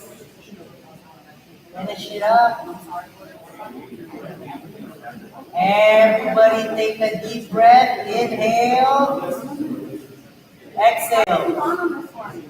Everybody inhale. Exhale. Inhale. Exhale. One more. Inhale and exhale. All right. I'll take maybe 3 or 4 comments from the group. If whoever wants to comment about what you guys discussed, you guys don't need to share any information, just your observations about what you guys discussed. Lisa. So on, number 2, for me, with reading the perpetrator and stuff, I think it's really hard to see when they are the perpetrator, and maybe today, that is very easy to be a form of victim, and I'm very, like, you can advocate, I don't want to take care of the victim, and make sure you have a voice to don't. But I also see that, like Carlos and I were talking about how we need to be compassionate, and it is unintentional for people along the way, and like causing the victims that I don't get until because I totally do that person. But like, I think a lot of times we look at a perpetrator as like, oh, a murderer, that's a perpetrator. But like, you don't realize how in your everyday life you are a perpetrator. And like, even the little things, the little conversations. Thank you for sharing that. That's actually a pretty vulnerable thing to share with the group. Now we're not doing it.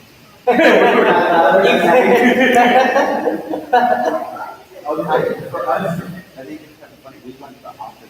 For us, we were saying that it's easier for us to admit time when we did something wrong to someone else than having to admit or reopen those scars of someone else hurting us. You know?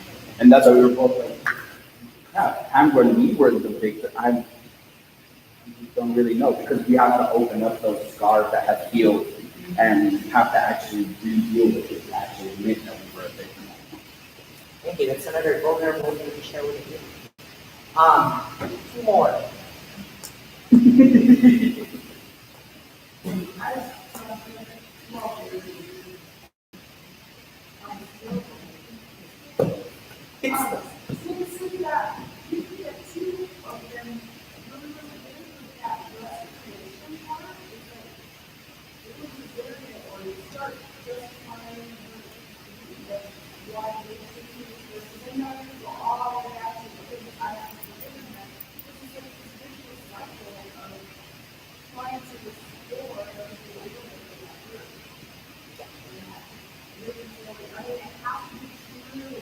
For both of us.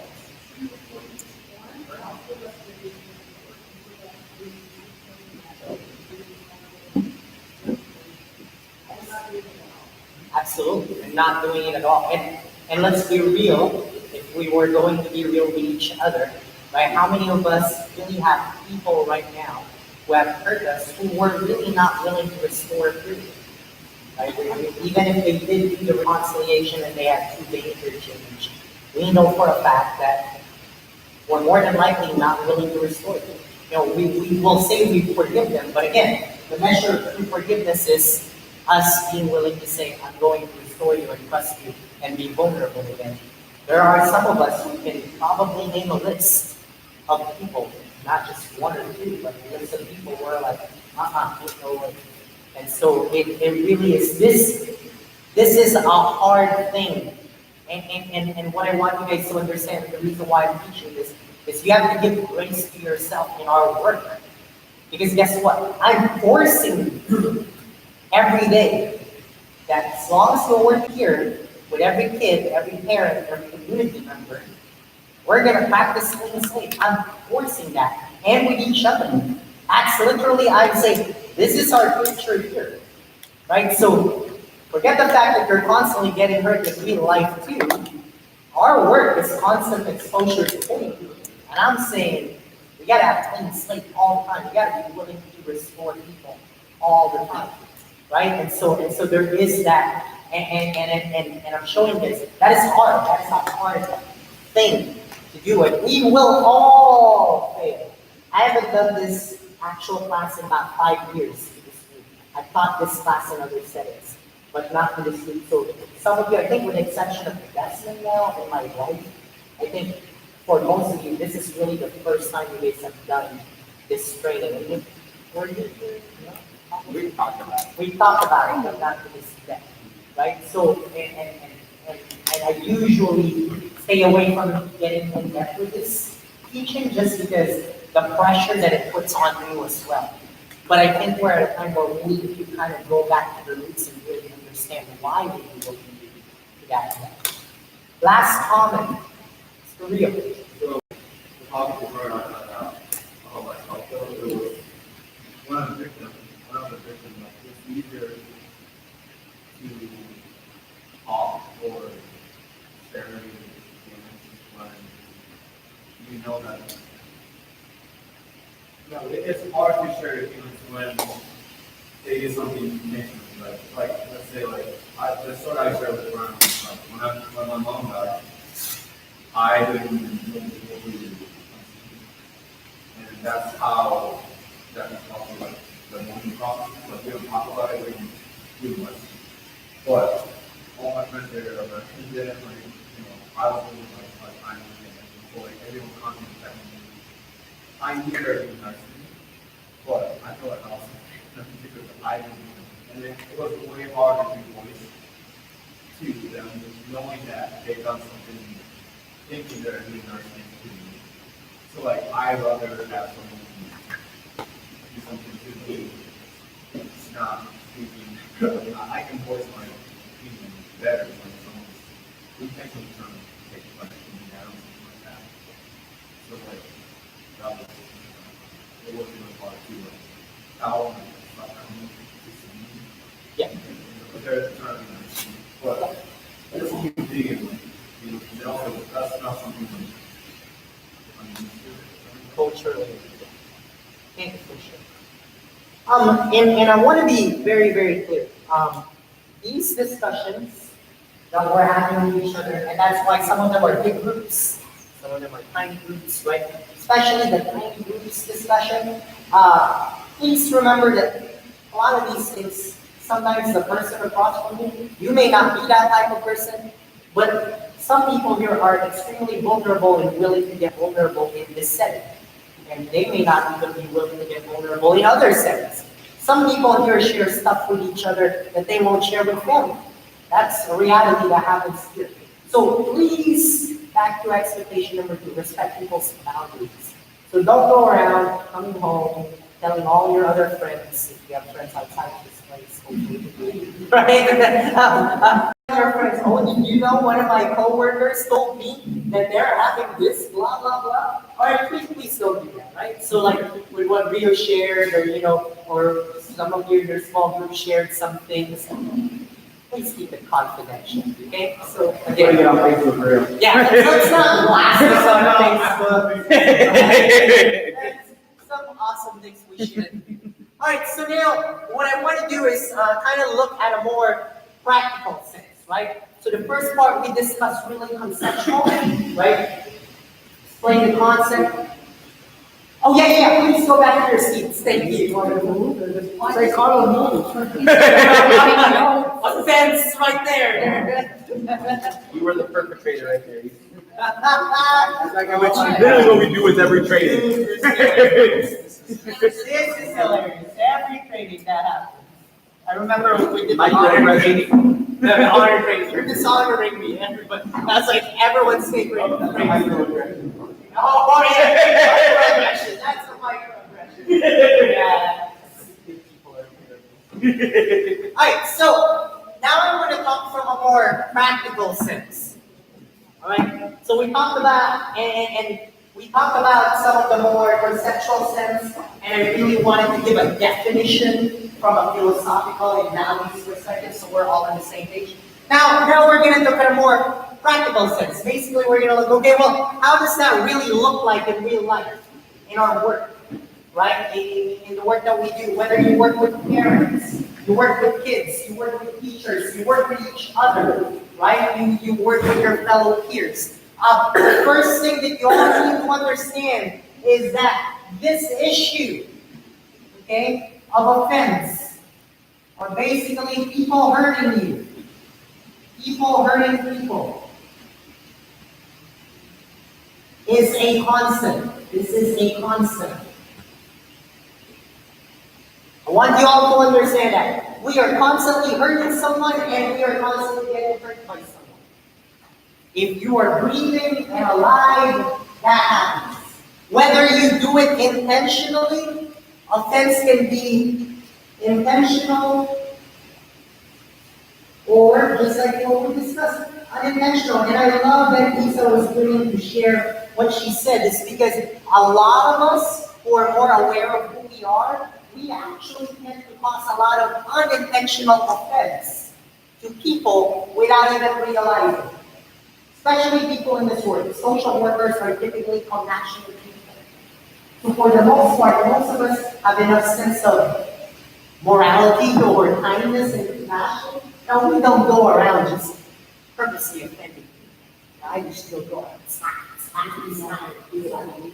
Yeah, well, we know how to do it if we need to because we're humans, right? If we're all willing to admit that, right? We all have an evil side to us, and if we really wanted to, we can. But for the most part, most of us do things unintentionally. And sometimes this causes, because we're unintentional, this causes us to have this air of arrogance. Alright, we're just gonna address that. Where sometimes we think we're better than other people because we're unintentionally great people. Alright, so again, I want to bring us all down to the same level, that at the end of the day, we're all the same. Think of the most offensive person you know in your life, and think of yourself. And at the end of the day, both of you have caused pain. Now, I'm not saying that the most offensive person in your life is you are that morally terrible. That's not what I'm saying. Because chances are you probably aren't as bad. But at the end of the day, you're still causing pain. Just like that other person. So it is really important that we understand this concept of humility.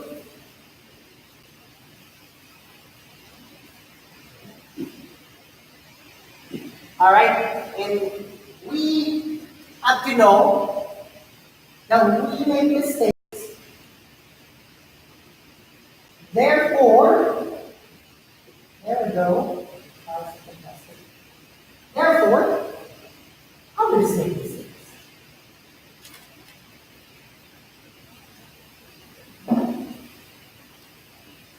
So before seeking punishment for others' mistakes,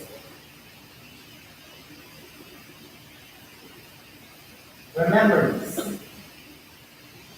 Remember, this is just a big group. How we get this. This is important when we're working with kids. I want you to remember something. That just as that kid makes mistakes, even when they're reconciling and they're trying, remember that chances are you have areas in your life where you are making the same mistake over and over and hurting that person over and over, and you're really trying to change it, but you're still hurting that other person. So give allowances for the kids to make mistakes. Same way you would give yourself that same allowance. Alright? Because this is important. And like I said, sometimes because we do things unintentionally, we tend to think we're better. And so we put ourselves in this different scenario where we say, well, I did it, why can't they do it? Well, you did it in some areas of your life. And if you are a person right now claiming that you've done it in all areas of your life, I would like to meet you because you are more than likely Jesus Christ. Alright, I'm being serious. More than likely you are the second coming, and oh my God. I did not know that the second Messiah has come, at least from my perspective. Or you are Buddha, the other reincarnation of Buddha. Alright? Right? But chances are, whatever you have improved in your life, that is only one area.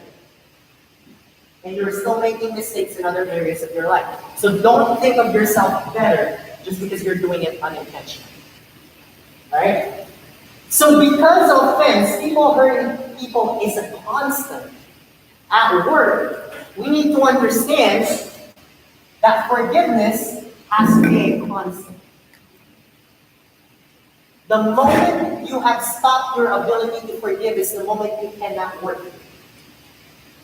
If you guys remember, I say this phrase, that there's only 3 ways to get fired here. And it doesn't include making mistakes. Are you guys remember that? I always say this. You do something that puts the company in danger, right? Because unfortunately, you take it off my hands. You do something unethical, we're alone in the student, and now we're getting accused, right? Something of that unethical thing, so you decided to go outside and run around and unethical, right? I'd have to fire you for that. or the third one is you're unwilling to learn, and you're unwilling to learn the nature of this place and the benefits. Right? Because what we say, the reason why we don't let you go for mistakes is because we have to make the same allowance for our staff the way we make allowance for our kids. Otherwise, we're good kids. Right? So if we're saying clean slate with our kids, as long as you're willing to change and learn, that's why the third part, reconcile, we're willing to learn. Right? It's that same concept because forgiveness has to be a constant thing. And our measure, the way we measure this, is every time we are willing to restore. The only condition for restoration is what? If the victim, if the perpetrator is willing, ignore the word willing, to change. So that means for as long as you're here for 8 hours and you're working here, you have to be willing to restore somebody if they're willing to change. Every child, every parent, every community member, every staff member. Ignore the word willing. That's how you measure your clean slate. This is important because in our personal lives, and you don't need to apply this in your personal life, in our personal lives, we have a tendency as human beings to forgive but not be willing to restore. We do. Just be real. We do. Right? Yeah, I forgive you, but you will never get back to the kind of relationship we had. That's not restoration. And from higher ground's definition of forgiveness, that's not forgiveness. Your personal definition of forgiveness, sure. But here, that's not forgiveness. Okay? So here, we have to be willing to restore. So now, if we have the measure of the staff of RM, this is the staff role. We also have to have clear definitions when it comes to the people we serve. Because otherwise, this is how abuse can happen. We also don't want to be abused. Right? Because you will get abused. If you are the person always willing to forgive, you will get abused. Alright? And restoration is being willing. The true definition of restoration, really, if I were to strip down the nice values that I gave you a while ago, restoration is really being willing to get hurt again.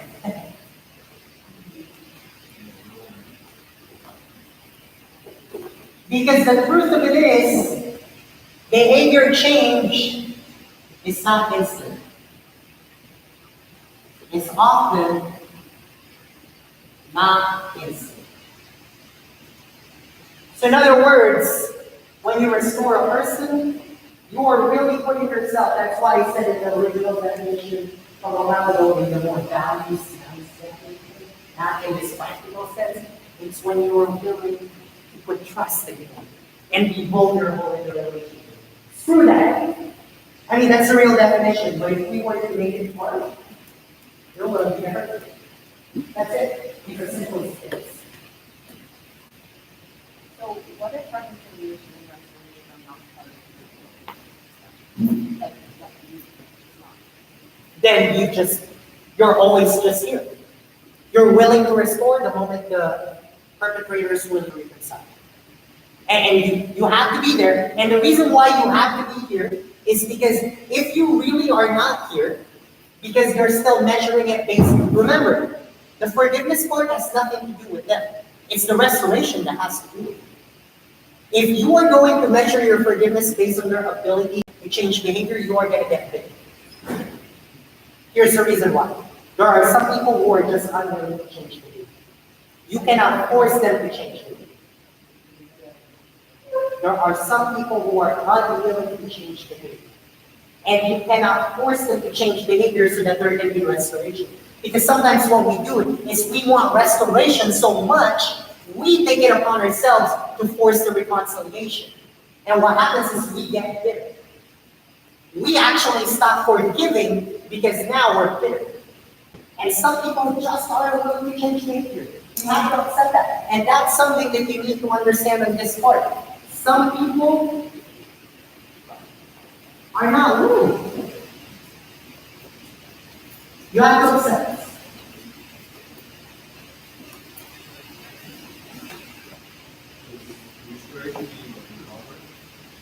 Yeah, it's the part where you recover the relationship in fullness. So like, I mean, this applies to kids, It's up to you. but with the circle.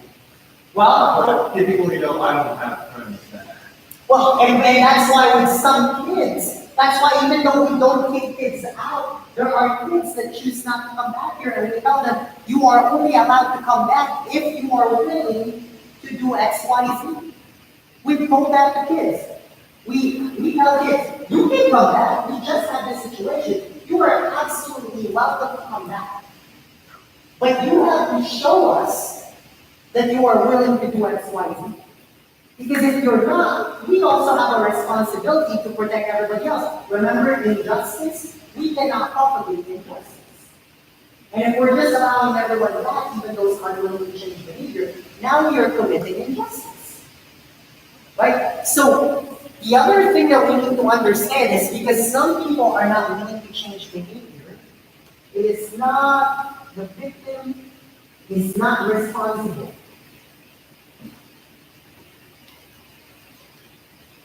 Enforcing restoration.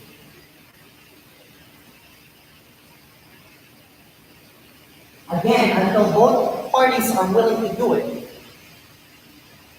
restoration can't happen. So us as the staff, we do not force reconciliation. We teach it, but we don't force it. So what if the person thinks that they're restored and recognized and they're really not? So then we will go, because there is a level of, for restoration to happen, it goes to their level. There is a level of skill necessary. And this is, you said earlier, that they can be recognized and restored, and it doesn't matter how much time. Yes. Yes. Question. So, like, you know, if you have like this other relationship, I think it's like, you know, being around it,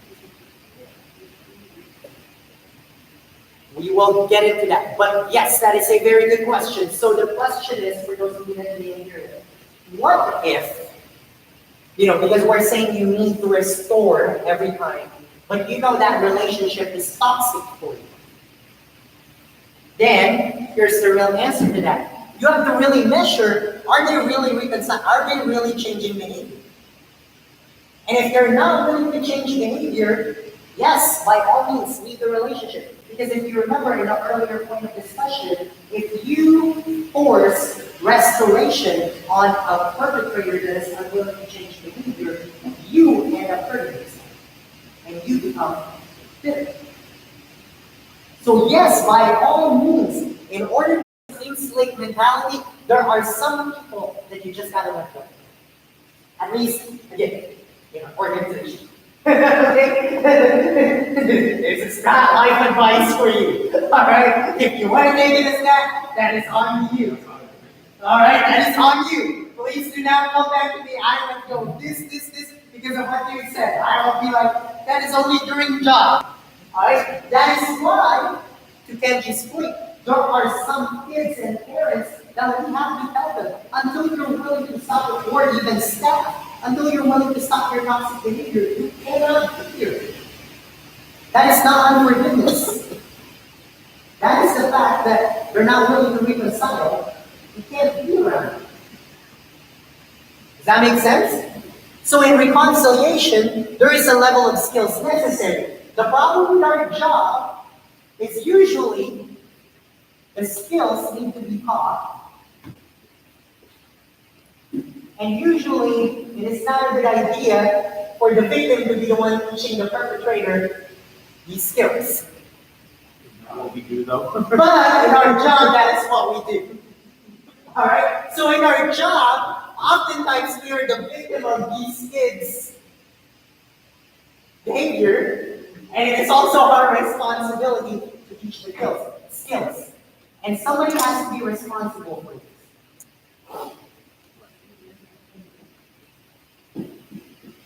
And this is why the system is problematic. Our current system is problematic because all what we do with people is we put them in prison, for example. Right? We put them all in prison. We tell them they need to change behavior. We expect the prison to change their behavior, but no one is being responsible in teaching them the skills that they need to change the behavior. And then they come out and we call it restorative justice. We restore their rights. Right? Through a process, but the reality of it is, they don't have the skills. And so guess what? Remember that cycle of hopelessness and shame? Recidivism happens. So I was gonna say, that's why, like, when I was in there was people in there that felt more secure about being locked up and being on the streets. They would purposely do things to get arrested and get out because it might be a recommendation, but they know that they don't know how to survive in the free world, and they need someone to tell them, this is your schedule. You have to do this. You have Yes. to do this. That is why part of our job is this higher ground. You cannot forget this part. This is why follow-up. When we have issues and conflict, this is why, if you guys notice, like the issues and conflict company, I like to do daily check-ins afterwards with that student. Make sure they come to my office. And all I do is repeat to them the conversation we had and give them a real, okay, how are you going to practice? Because it's one thing to tell Isa, hey, stop being sarcastic. I'm just pointing out what you said. Right? That's one thing to tell her. It's another to teach her how to actually do it. That's the reality, is that there is a level of skills that is necessary for the perpetrator to change. And here's the other part. Because behavior change is not instant. Behavior change requires brain rewire. That's not a scientific term for it. Alright, but basically behavior change requires what's called, I forgot what the actual term is, that's why I call it brain rewire. But at any rate, what you're doing is you're literally changing pathways in your brain. Because oftentimes, behavior is based on habits. And I know we hear this all the time. It takes 21 days to change a habit. Scientifically, that is actually untrue. It actually takes an average of 60 to 90 days of daily skills, daily practice to change a behavior. So in other words, going back to the example, I'm going to use that example because it's easy. If Isa were to say, I want to change my behavior of being sarcastic. You're not being bothered. Yeah, you're not being bothered with sarcasm. Like, what we're really doing is, we're rewiring, listen, we are asking her to rewiring her brain. And you cannot expect her cannot, don't know if I could speak to that. yeah, you cannot expect her to change that behavior tomorrow, nor can you expect her to do a complete 180-degree switch every day for the next 3 months. In other words, for the next 3 months, behavior change is actually going to come in waves. Where the waves is really based on motivation and accountability.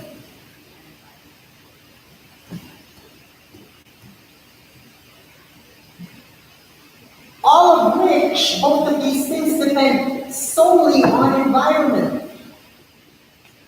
In other words, no matter how motivated and accountable Lisa is, if she is in an environment that doesn't give her the motivation and accountability to do it, she will fail. If I'm a smoker, okay, and I don't want to smoke anymore, no matter how motivated I am, even if I know it's a health risk, and I'm going to die if I don't stop smoking, because everyone knows they're going to. So you cannot address the motivation piece. That's what a lot of people think, it's a motivation piece, right? But if I don't keep myself accountable, I don't have a way to keep myself accountable, right? I'm still not going to change. But the problem is, even if I did have the motivation and accountability, but I'm around smokers, all my friends are smokers, I'm around people who are smoking all the time. Exactly. That's what's going to happen is, well, and thank you for actually reinforcing my point. What's going to happen is, it's going to create that cycle of hopelessness, and so that person is not going to change the behavior. Because at the end of the day, they're going to say, if ever, in Jesus' case, everybody's, let's say we are the environment, we're the ones keeping her accountable and motivated, but we're all sarcastic. He's going to be like, why am I trying to kill myself stopping being sarcastic when you all are equally sarcastic? What's the point? Which is why it's important that higher ground that we create an environment. That's why as staff, this is us. We are responsible for this. This is HG responsibility.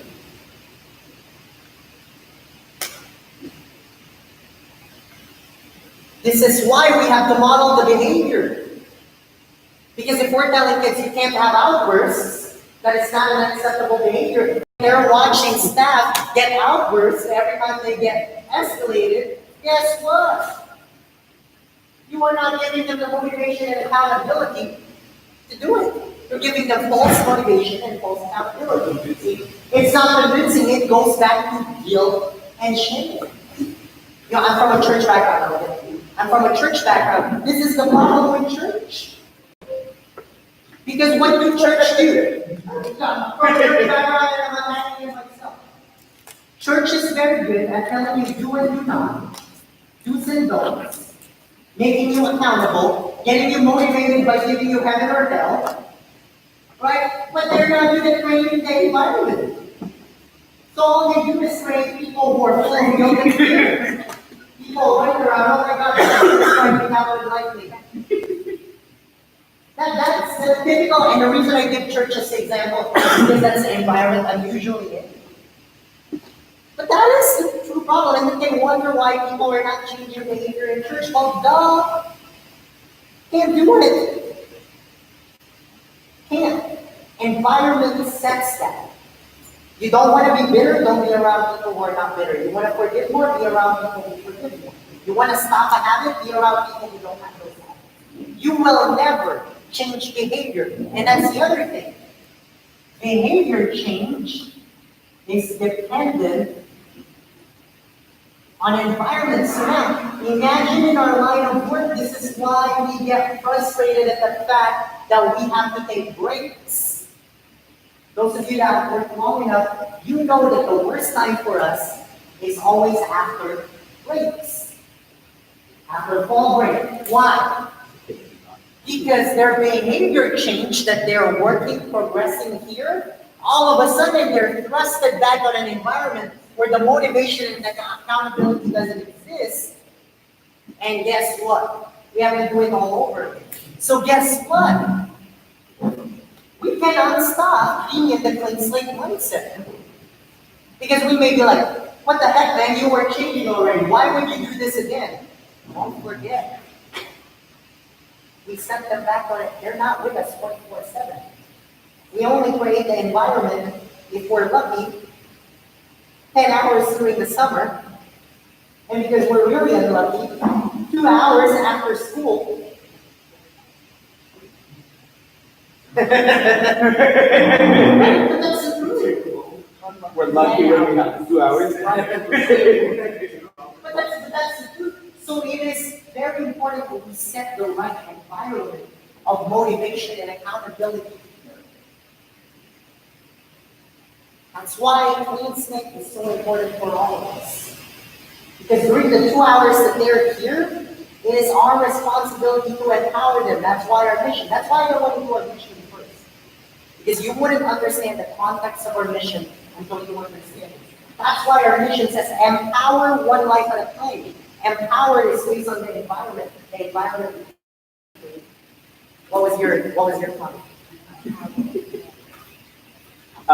No, mine was just gonna be another example. This is exactly what I had to do when I found out. When I wanted to stay clean and stay off drugs.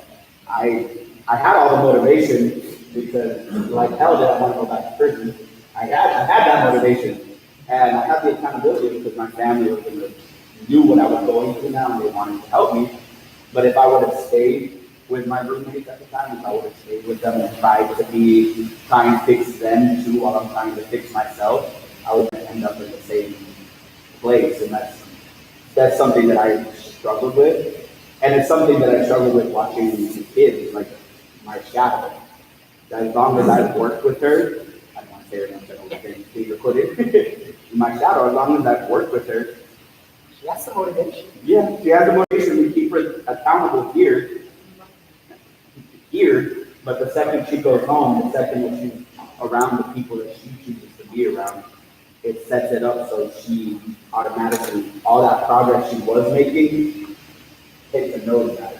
And as humans, even for us, for those of you that are new, even for us, it hurts. Like for me, I've worked with her for the 4 years that I've been here. And there's times where it's hard for me not to blame myself for what she does because she has been around me so long, because I have tried to teach her, and it's hard as humans to deal with that and see, like, if only I can get you to listen, but the pitfalls that environment are and what those do to play.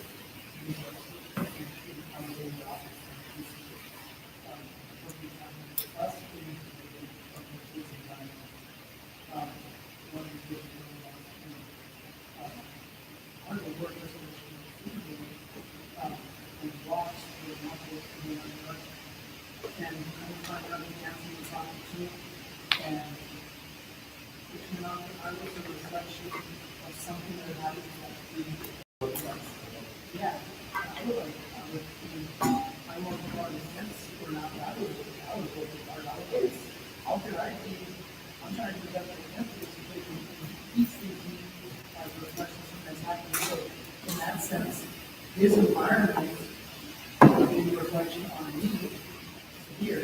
So it's kind of, it was just constructed. It is. And I say all of that to make the other point, and thank you for sharing that, because this is my other point. On top of humility, to really do clean slate every day, you gotta be extremely patient. And I'm talking extremely patient. Because the population we work with, the truth of it is, remember, there's a reason why I underline women. Some of these kids, some of these parents, I am willing to venture, the majority of the kids and parents we work with, they're actually willing to change. Because here's the truth. I'm pretty sure that nobody wants to stay poor forever. I'm pretty sure that nobody wants to stay abusive to their children forever. I'm pretty sure that no one, or very few, Remember, there's the 5% psychotic people, but 95% of the population, 95% of the population do not want that. And the honest answer is, we don't have the 5% people with psychosis, because those are diagnosable, right? We have a few of them maybe, if that. But if we were to really look at the root causes of it, majority of our kids and parents are actually willing to change. The problem is, they don't have the skills. And because behavior change is not instant, but the system requires instantaneous change for you to be rewarded, then they lose out on this. And then remember the amount of brain rewire. Once we go back to the trauma classes, it takes 25 hours a week of intentional compassionate care. Intensive. 25 hours a week to undo a trauma that has happened before the age of 5. 25 hours a week. Honestly, our best work has always been during summer school. That's the truth. It's our most exhausting work, but it is our best work. It is the only time you will see behavior change within 5 weeks, because we do see behavior change in 5 weeks. Parents are noticing. The problem is it takes 10 hours, and it takes a whole lot of humility on our end and a whole lot of patience on our end.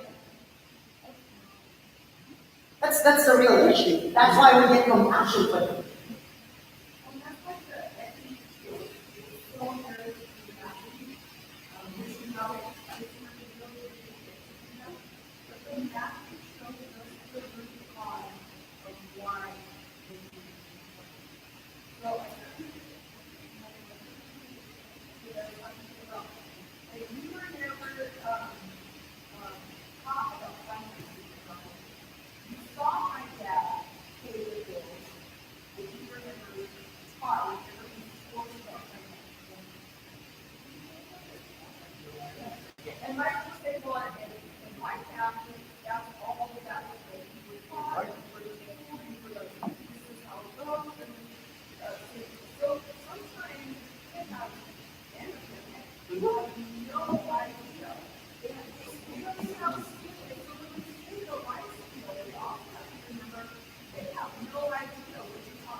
But a different set of skills, which has to do with boyfriends. You didn't address.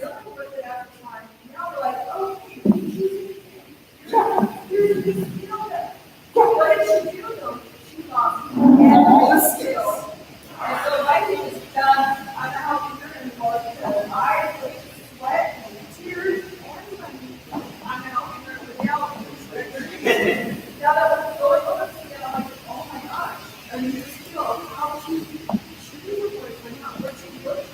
They don't know what they don't know. Yeah, and that's the truth too. We only help our kids and our parents based on what we can see. And as this work evolves, we see more things. And sometimes the root cause of the behavior that we thought it was isn't at all the root cause of the behavior.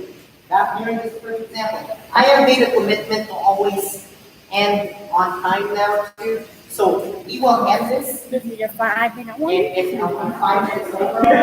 So, well, that's why I'm saying I make it fine. No, so we are gonna end this. 5-minute one. Get ready. Tomorrow, there's really just a few things left. We're not gonna erase this, because some of this is important. But, everybody, alright, what I want you guys to think about, this is kind of the homework, and this is a real homework, so I'm not gonna check your homework, but please, alright, I want you to really come home, alright, and think about or write down two things, alright. The first one is a behavior that you know you've offended people. It's a habitual behavior you have that you know you've hurt people.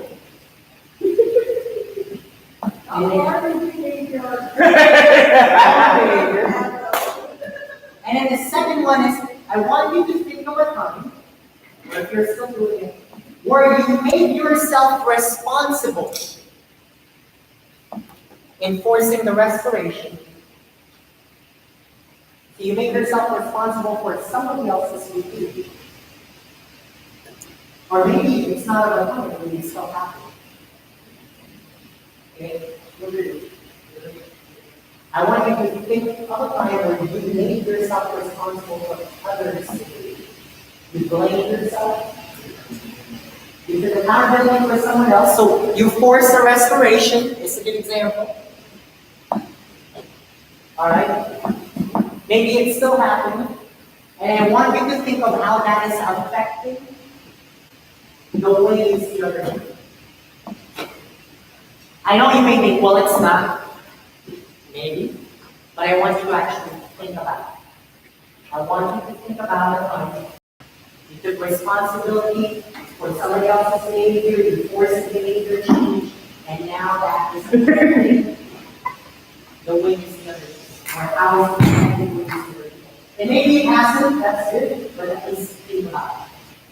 Alright, because tomorrow, you will share it. That will be our opening activity. You will share it with the parent you have. Alright? The parent you have. Alright. Thank you all. Those of you that do jiu-jitsu, we will be over there at 4:15. How do you stop this? Peace. End stream with. I'm gonna beat you, little boy.